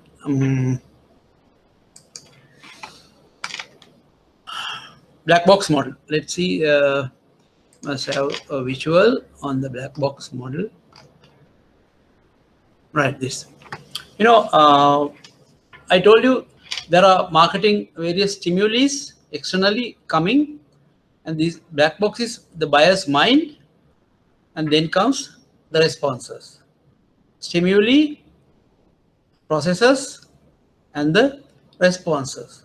You know, various stimuli comes externally from the environment and in terms of product pricing and promotion. And the black box model, black box is inside the mind of the buyer. So although these stimuli comes here, they are processed. So we don't know actually what is going inside the customer's mind. That is why we call it black box. So based on that, the responses will come out. So let's see what are the factors in the what are the factors that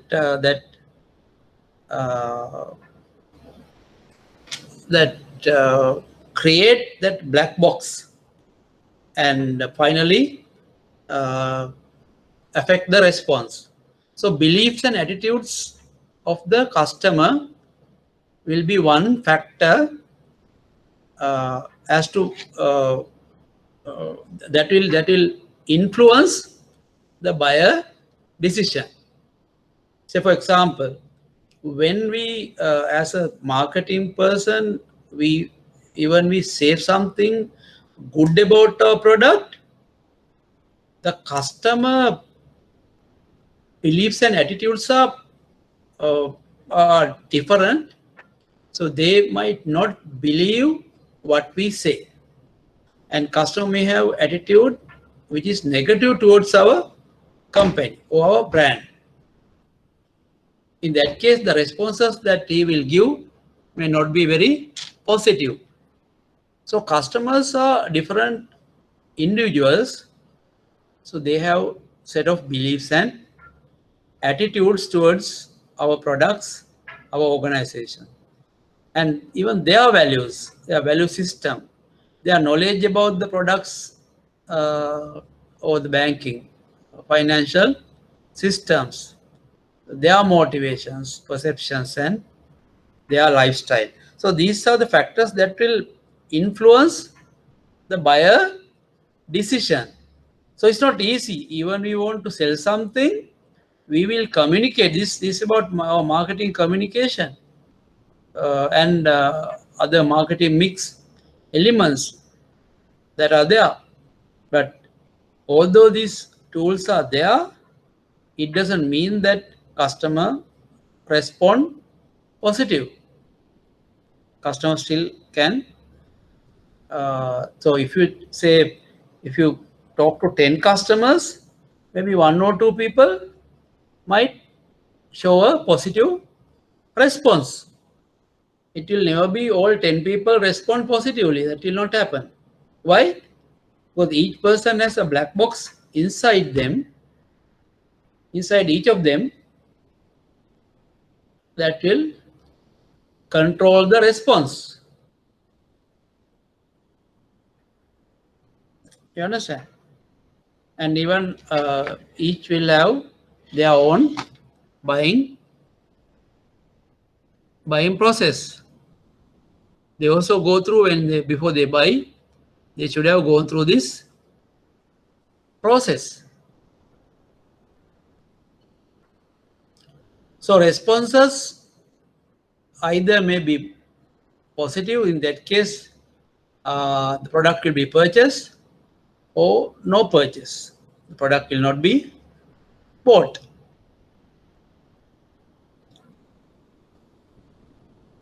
Right.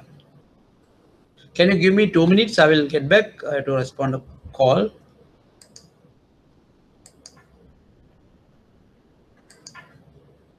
Right. So let's see the model. I was talking to you about some motivation theories. This Douglas McGregor two-factor theory X and Y. What is theory X?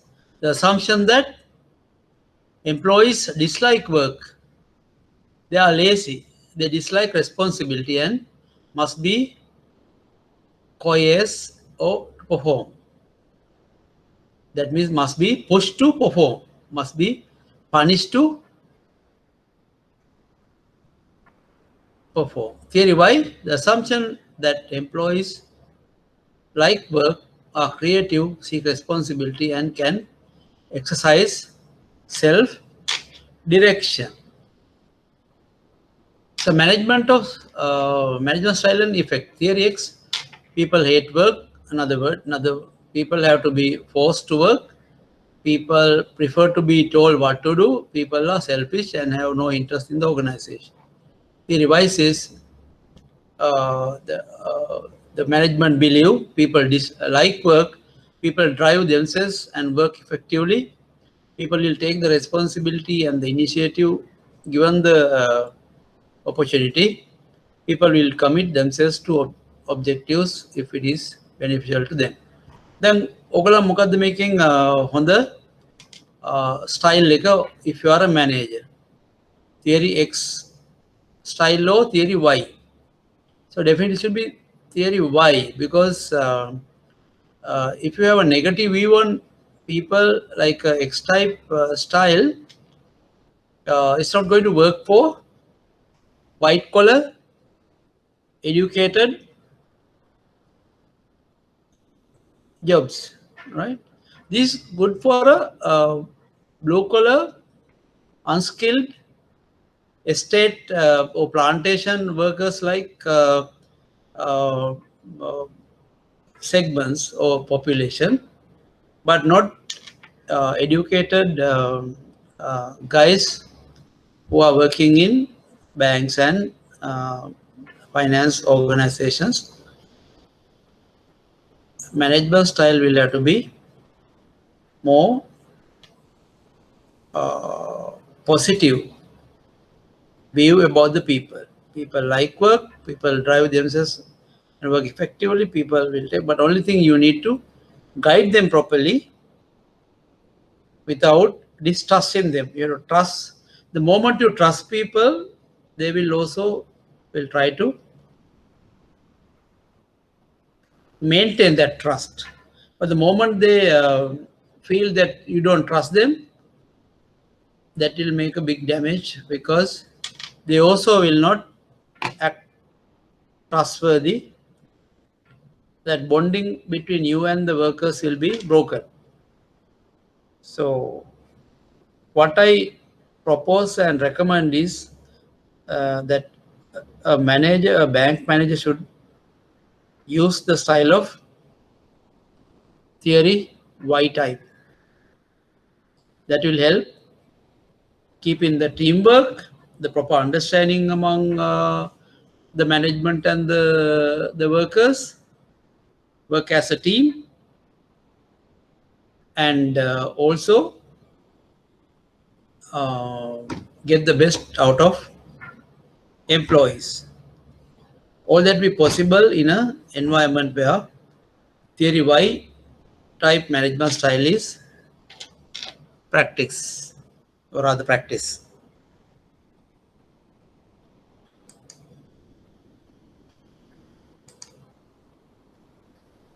Use of Herzberg motivation and hygiene factors. So let's see that too. So what did Herzberg say? So he said there are, all these are motivation theory. Remember, even the previous one, Douglas McGregor said this X and Y, that's the management style. And Herzberg said two-factor principles. He had two type of, he mentioned there are to create job satisfaction, right? There are two factors that will help. So what are the so two type of factors? He said one factors. He said one factor. He said was hygiene factors. Other type of factors, he said, motivator or motivating factors. So he said motivating factors, right? Improving the motivating factors increases job satisfaction. Improving the hygiene factors decreases job dissatisfaction. So hygiene factors are there to improve on this. If the hygiene factors are not there, the job dissatisfaction will be more. So hygiene factors are therefore necessary according to Herzberg. But he said hygiene factors are not sufficient to motivate people. They will only reduce dissatisfaction. But he said there are certain factors which said motivating factors will increase job satisfaction. What are those factors? The achievement, feeling of achievement, the recognition by the management, responsibility assigned to the staff, each staff, the job itself should be enjoying career advancement and personal growth are the factors that will motivate employees for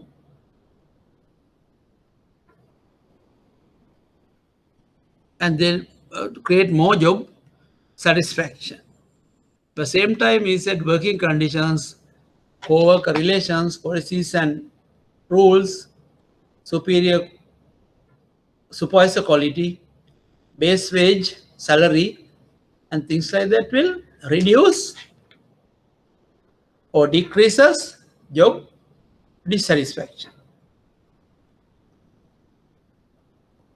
So therefore, managers should be should be mindful to make sure that your employees are keen on these factors, keen on these aspects, and make sure as much as possible to improve on these factors if you want to keep a motivated workforce, which is essential for external customer satisfaction. I hope you are clear on that. Consumer buyer decision or buying decision process. You remember that Kotler's decision process. We have discussed that many times.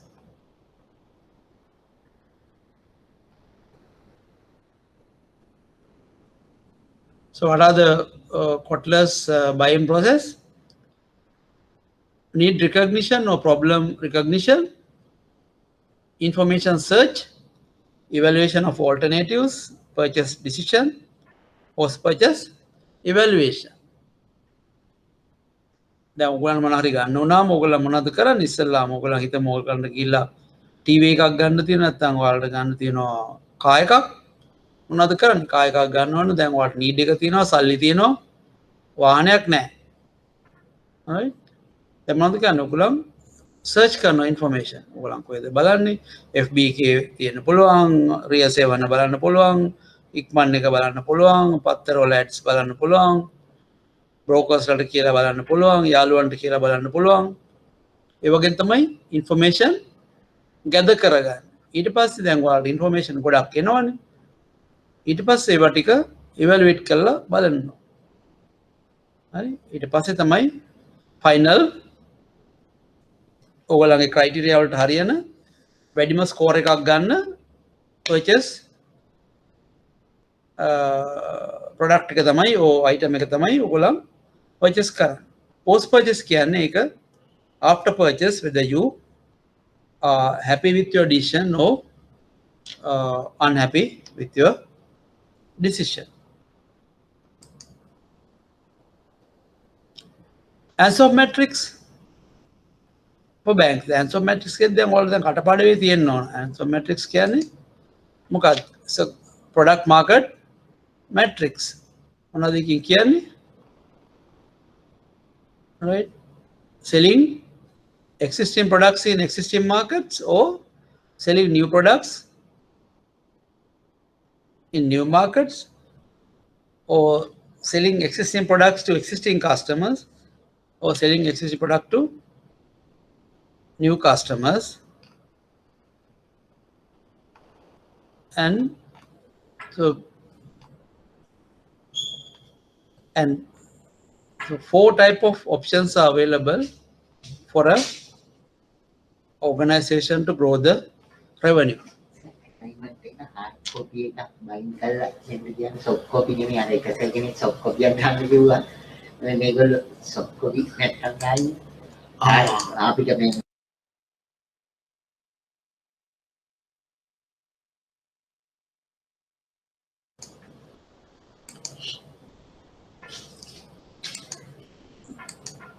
Right, so answer is let me show you the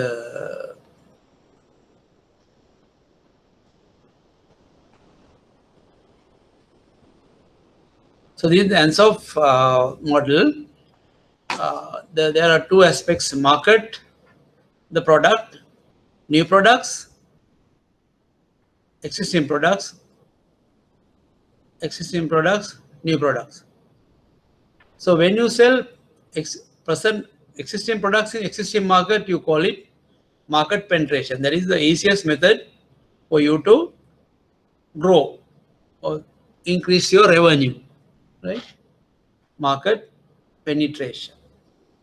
Selling existing products in existing market, then selling existing products in new markets is another option according to answer. Called market development. Then selling new products in existing market or present markets. It's called product development. Then the final strategy is that selling new products in new markets. So I hope you are clear on this. We have discussed this several times. And so you should be able to draw it and explain. Remember, out of these steps, the easiest method is to sell present products in present existing market. Then second easiest is sell existing products in new markets. Then the third next risk level is new products in existing market. The highest risk is diversification. You know, diversification is where you may go to unknown territory. I said even mergers, acquisitions also come under diversification. And you remember that vertical integrations, horizontal integration like forward integration, backward integration, mergers, acquisitions, all highly risky options, but at the same time they have big advantages also. The high risk, big benefits. Low risk, low benefits. That's how things work. But a lot of organizations use these 3 options or 3 strategies: market penetration, market development, and product development to grow their revenue on a ongoing, on a regular basis. Internal marketing for banks. So what is internal marketing? Internal marketing is the application of marketing principles internally. Now, internally, who are the customers? The staff. Who are the supplier? The management. So, marketing between management and the employees are called internal marketing. So, how do you, as management, keep your internal customers happy? So, how do you do that? Again, you need to understand your internal customers. They have likes and dislikes. They have to be motivated. So, in order to do that, you have to have the same principles being used. Internal customer satisfaction, right? So, the employees must feel value uh, in their in their in their jobs. They must feel value. They must feel happy. They must feel satisfied.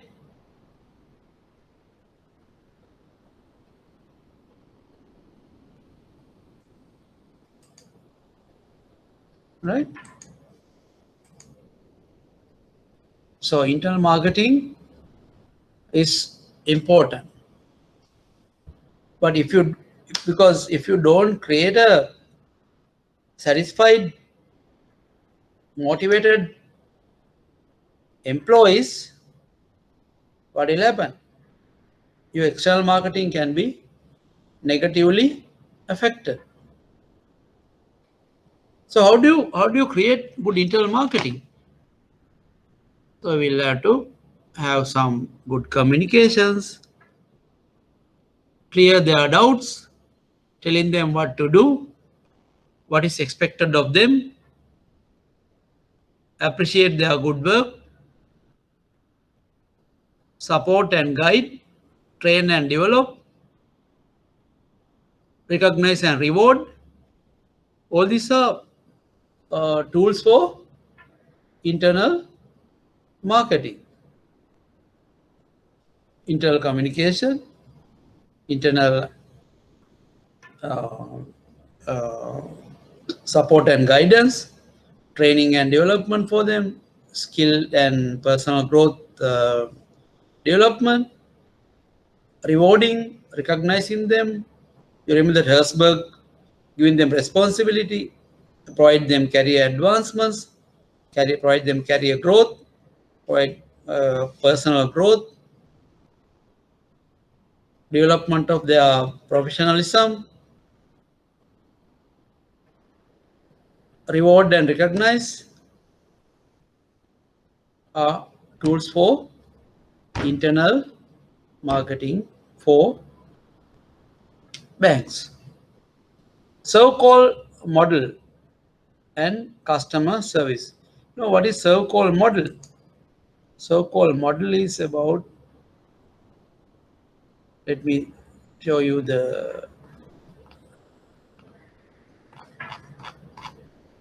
you must remember the so-called model ingredients which we discussed. 5 service dimensions of the so-called model. Remember the RATER, RATER, reliability, assurance, tangibles, empathy, and responsiveness. Remember in that form, capital RATER, RATER, reliability, assurance, tangibles, empathy, responsiveness. So it's between the service expectation and service performance, and perceived or received service quality and customer satisfaction. You remember that when we discuss about customer service quality, we talk about importance of being reliable as a bank, providing assurance, good tangibles, create that good physical evidence and good impressions, empathy, being understanding the customer mindset, understanding the customer mindset, understand the customer perspective, right?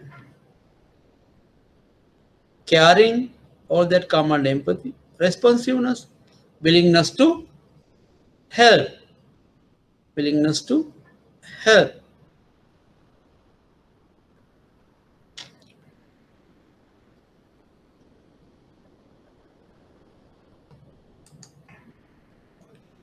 So out of this 9, you have to write notes on 5 topics or 5 concepts. Right. Before I forget something, just our coordinator informed that this assignment, you have to give a hard copy, not a soft copy. You do the assignment and report in a report form. You have to deliver a hard copy to the institute, not a soft copy. You have to bind the should be a binded document for the use of the institute. Okay, so assignment should be in a hard form, not a soft copy. Okay, so let's look at some more questions. Maintaining good service. I think again the question is about so-called model, which I have already described several times. So I'm going to skip that. That personal selling is one of the most effective tools in the marketing communication mix. Describe 6 steps involved in the personal selling process in relation to marketing a new loan product for professionals. So let me go, show you the personal selling steps. I hope you remember the steps already.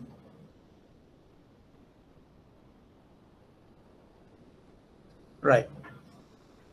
Personal selling steps.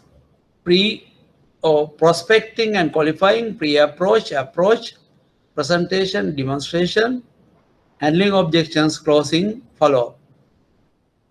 Right. So what are the what do you do at each level? Prospecting and qualifying. Identify qualified personal or potential customers. Learn as much as possible about the customer. Pre-approach. Approach. Make a relationship. Presentation. Tell the product story and focus on customer benefits. Handling objections. Overcome customer objections. Right. Then ask for, one moment.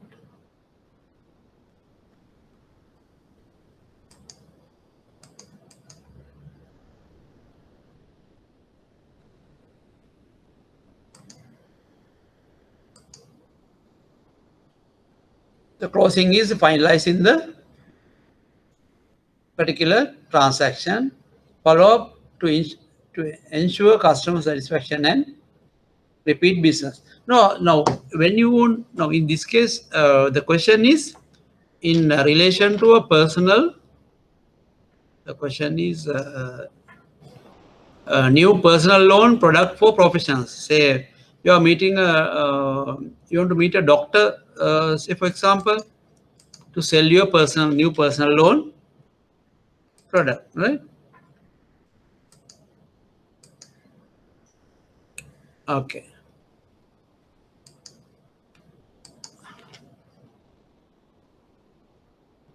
So how do you approach this? Now identify qualified potential customers. Now say you're in your area, so there are say 50 doctors. That first you identify that you have 50 doctors around your area, maybe in a small hospital and private practice in doctors, and say we have got 50 doctors around your branch which you want to target and approach.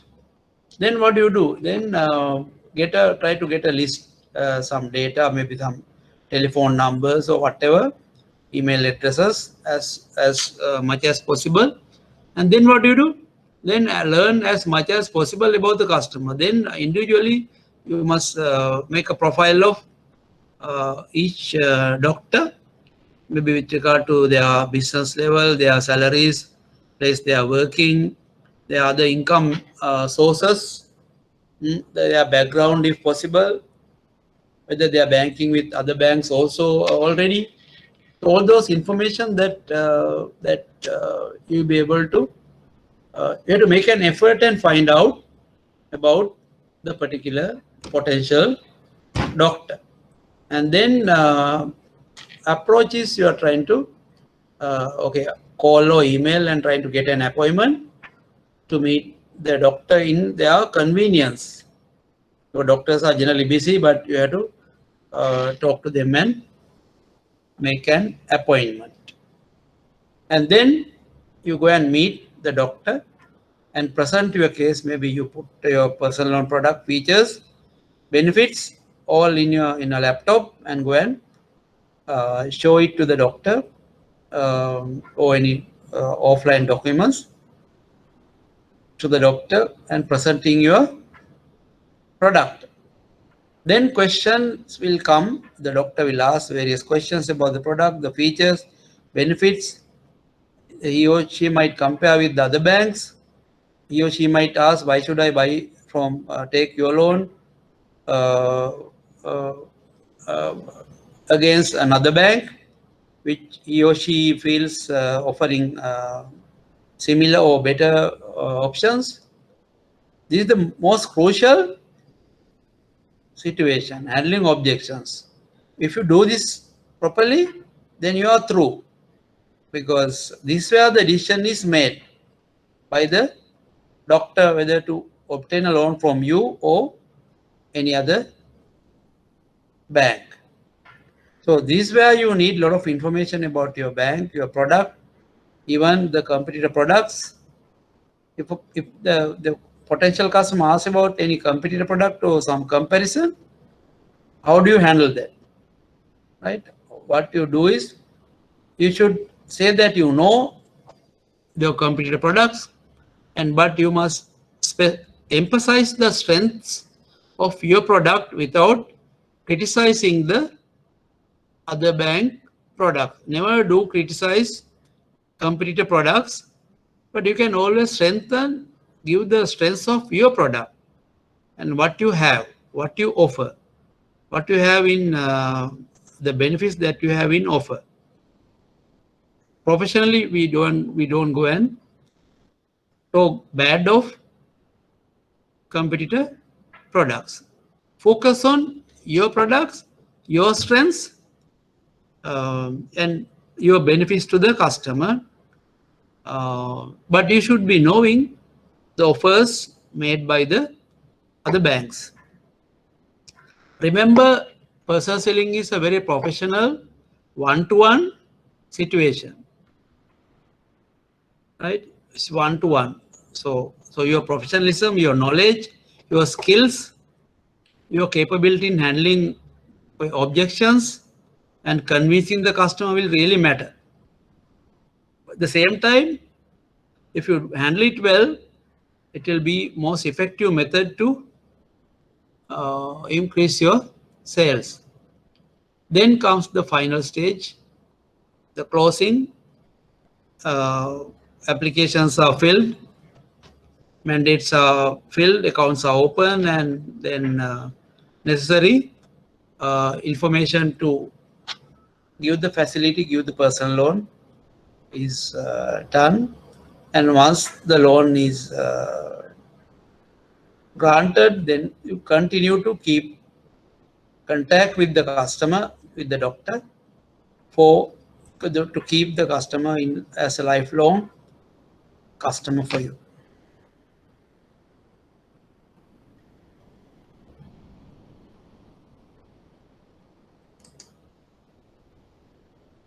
Right. Market segmentation we discuss.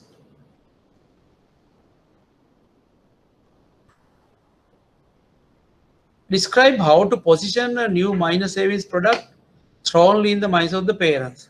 Now, these minor products are positioned in two ways. One method some banks use is to position strongly in the minor's mind. So especially not the kids account, but maybe teen accounts. Teen. So until you are 18, you are treated as a minor. But teens are capable of taking their own decisions, especially with regard to savings account. So how do you attract teens? So then you have to study that. So it's an approach to attract teens, offering certain benefits, specially designed for teens, with the understanding you have about teens' expectations. The other option is to target the decision maker, the father or mother, especially in a small kids account. The decision maker will be the parents. So then you should be able to attract the parents to open a minor accounts, to open a minor account with your bank. So, but there, how to make your product, minor product, attractive to the parents. So, what is a practical way to think and design the features. So, what do parents expect? They might expect things like interest rates, the growth, the future benefits, maybe some insurance benefits attached to the savings account to continue it even after parents with the age, their disability to maintain a savings account for the children. By the time parents income is less, the fund should have grown to extent to support the child. So these type of things should have long-term benefits to attract the parents. Interest rates, insurance schemes attached to it, or any other benefit. So think of it. How to attract parents? Because they are the decision makers. As against any other savings in the market, any other savings, minor savings product in the market, how do you position your product strongly, offering various benefits, not only benefits, maybe various services and features.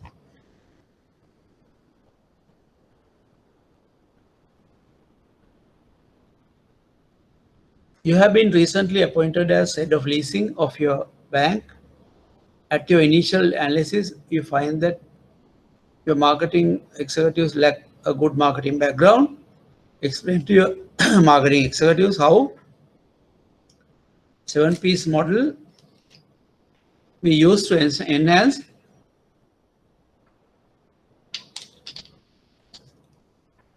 leasing portfolio of the bank.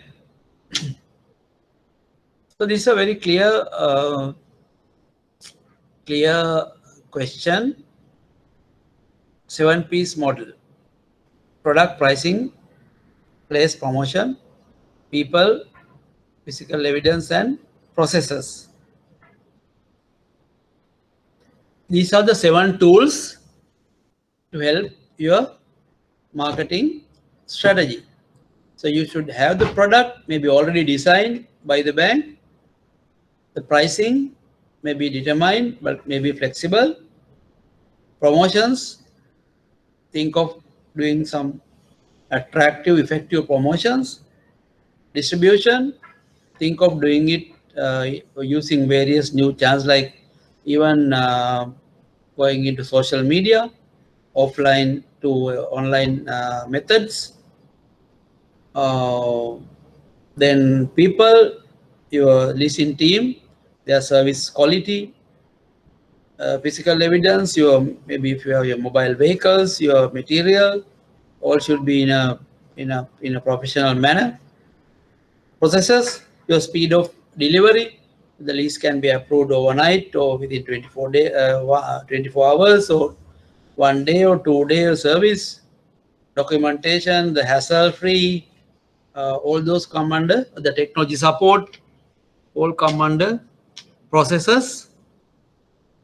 So look at each and every P element in the extended marketing mix and tell them, if you blend all these 7 P's together and be mindful of each and every tool, each and every P, that is why it's called extended marketing mix. You should be able to give a blended offer which is very attractive to anyone who wishes to obtain a lease from your bank. I hope it's very clear, because each P is important. The product is important, the pricing is important, the promotions that you do is important, the communications, then the distribution, the accessibility to the product for a customer. So think of it. And the people element, processes and physical evidence. If you really manage these 7 P's well, so any product can be strategized and driven to its optimum level. So this application of your knowledge, application of your marketing knowledge in real life. But remember, each element is important. Each P is important. That's why we call it a mix. There has to be a right mix. As I said, like a cake mix. If one element in the cake is weak or absent, the cake will not have the correct taste, isn't it?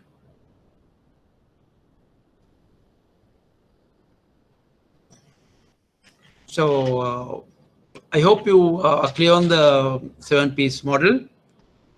Write about each and every P and explain how each P support each other in the mix.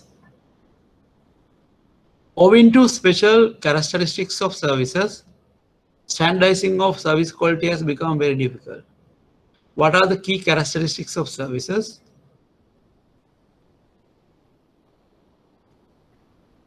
Using examples, propose ways and means to manage each of these characteristics in order to ensure a high quality of service. So what are the key characteristics of service which we have already discussed? Intangibility, inseparability, variability, heterogeneity, perishability, and non-ownership. Right?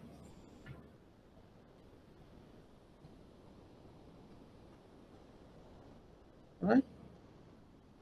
Owing to certain special characteristics.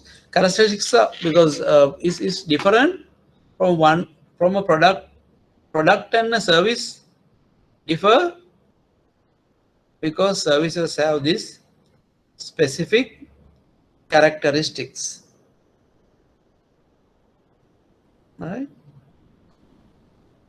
Because they are intangible, they are variable, they are inseparable, they are heterogeneous, means they are they are different to each other, heterogeneous and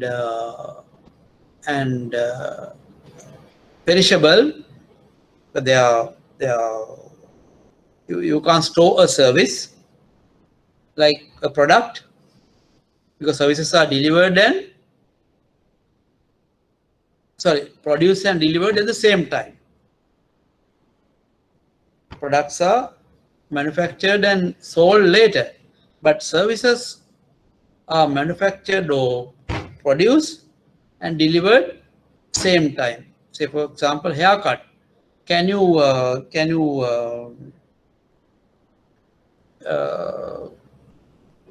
store a haircut and keep to take later? No.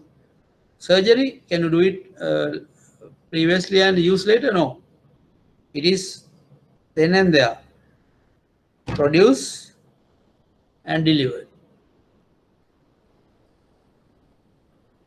So therefore, because there's a human being involved, there's variability element, there's inseparability element,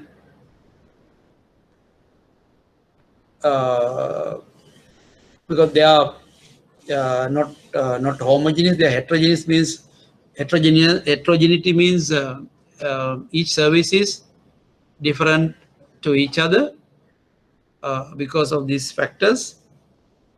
And perishability is you can't store a service like you store a product. So how do you minimize manage? We have already discussed how to minimize variability, inseparability, and so on. If you take one example, say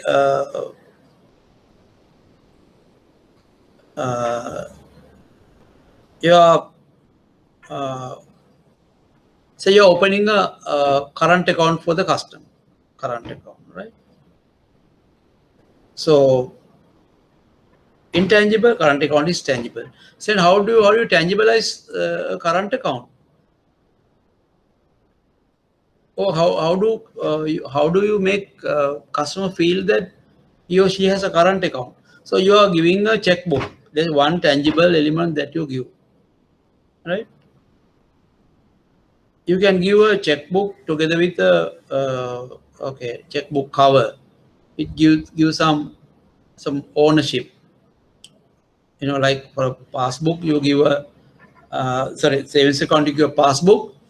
Here you give a checkbook cover, maybe leather cover, nicely branded, a particular bank name, and to keep the checkbook inside that cover. So that may be one way to make the customer feel the ownership of the current account, right? Here is something tangible. See that this is my bank. This is a checkbook that I use. Then the variability element is, you know, variability the customer service at the counter and the operational level will have to be static and standardized as much as possible, so customer don't feel bad about the service he gets from the people in the front office. And the capability of staff, the skills will have to be in a professional level.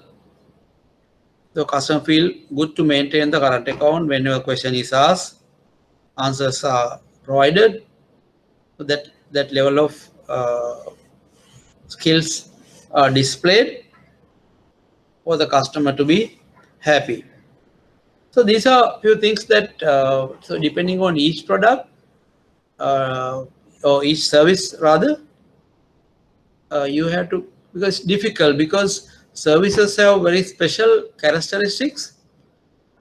If due to one person doing a mistake, A lapse on one person can impact the service quality.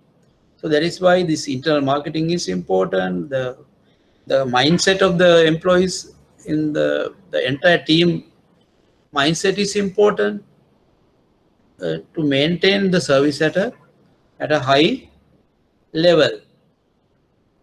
Right? It's difficult, but can be done.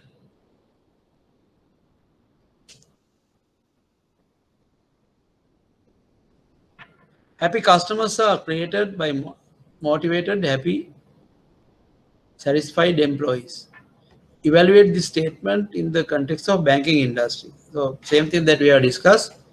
It's a long question, but you talk about the internal marketing. You remember that marketing triangle that I have shown to you, the internal marketing. What is internal marketing? Marketing triangle.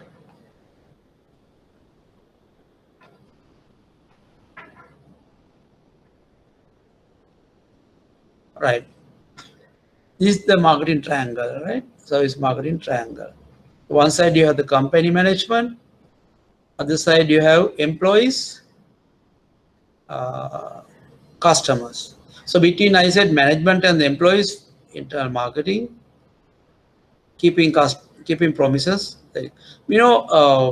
So if your employees to be happy, right? So they are the people who keep or interact with the customers, right? Interact. So service marketing triangle is about enabling promises, keeping promises, and setting promises. It means the management will have to provide the service through or keep the promises through the employees. So the management will have to ensure that all the factors, all the ingredients, the environment that is conducive for employees to provide the best service to the customer is created. So satisfied employees, motivated employees. Remember those theories of motivation. So you need to have a very satisfied, motivated workforce because they are the people who are providing services. So if you keep your employees happy, right? Keep your employees motivated, they will do the rest. They will look after the customers. So that's why there were recent books written on this concept. They say employees are the first. The LEV said no, customer is the number one. No, employees is the employees comes first. But because if you treat employees better, they will look after the customer. That's what it says. Employees comes first. There's a famous book written on that concept. Employees comes first. Previously we were saying customers come first. But now we say employees comes first.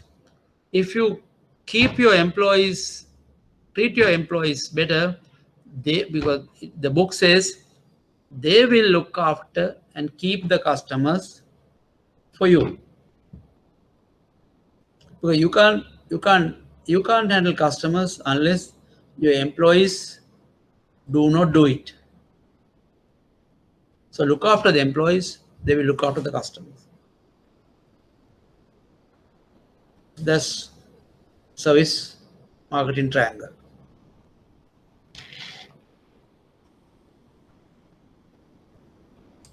Right. So these are some of the other things that where brief notes will have to be written. Marketing management, we have discussed. Pestle analysis, we have discussed. New product needed. So I think you all these are theory that we have discussed over the past period. At this point, I'm going to stop the class.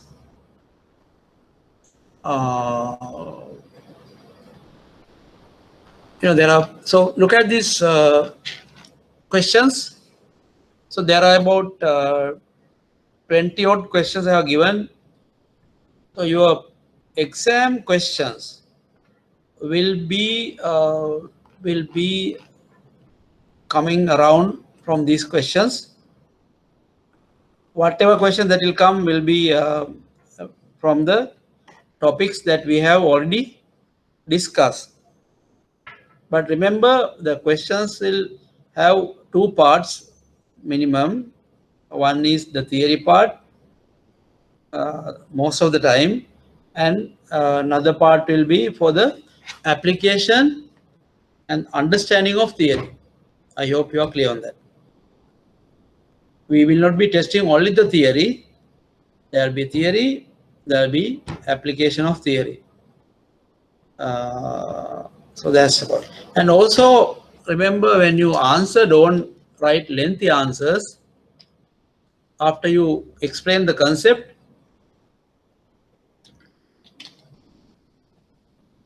write your answers in a bullet form. Briefly describe in bullet form. Don't write long answers. Don't waste your time. By the bullet point answers, I know whether you know the concept, and you don't write too much to convince me. So from some keywords that you use, I will be able to understand whether you have learned this concept properly and you have understanding of the concept properly. තේරුණාද? So එතකොට ඔය ටික තමයි කියන්න ඕන ඔයාට. මම හිතනවා පෞගිය සෙෂන් ගණනාවක අපි සෑහෙන දෙයක් ඉගෙන ගන්න නැති කියලා. සමහර ළමයි මම හිතන්නේ හිටියද මම දන්නේ නැහැ. ගොඩක් අය දැනුත් 16 දෙනෙක් තමයි ඉන්නේ. 16 දෙනෙක්ද 14 දෙනෙක්ද 14 දෙනෙක් වගේ ඉන්නවා. එතකොට ඔයගොල්ලන්ට යම්කිසි දෙයක් දෙන්න මම උත්සාහ කරා. හිතනවා ඒක සාර්ථකයි කියලා. එතකොට අපි එමනම් ආයෙ කවදාද හම්බ වෙයි. ඒත් ඔයගොල්ලන්ගේ ටෙස්ට් එක 30 වෙනිදා තමයි දැන්ට ඉන්ස්ටිටියුට් එකෙන් කියලා තියෙන්නේ. ජූනි 30.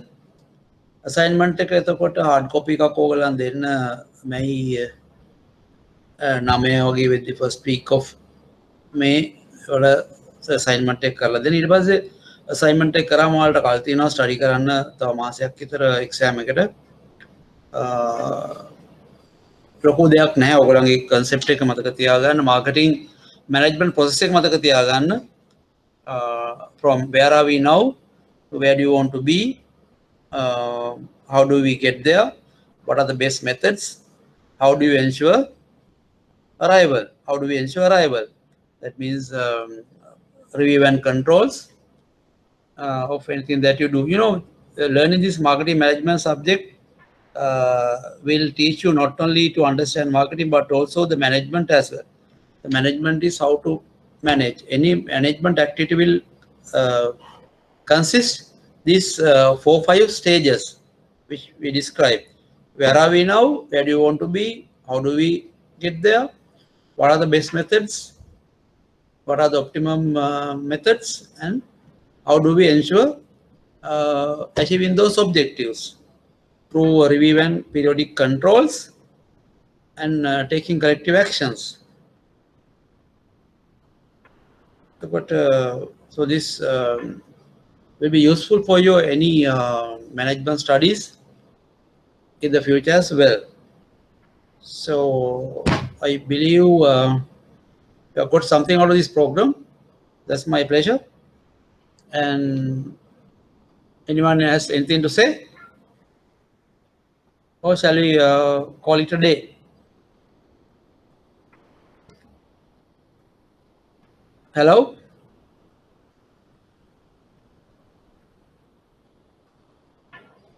Right. So from your silence, it seems there's nothing to be said. So I wish you all the best and good luck in your future endeavors. Good luck. Thank you, sir. Thank you. Thank you, sir. Thank you. Bye bye. Thank you. Thank you, sir. Wish you a happy new year. Same to you. Same to you. Sorry, I couldn't wish you all the best and happy all New Year.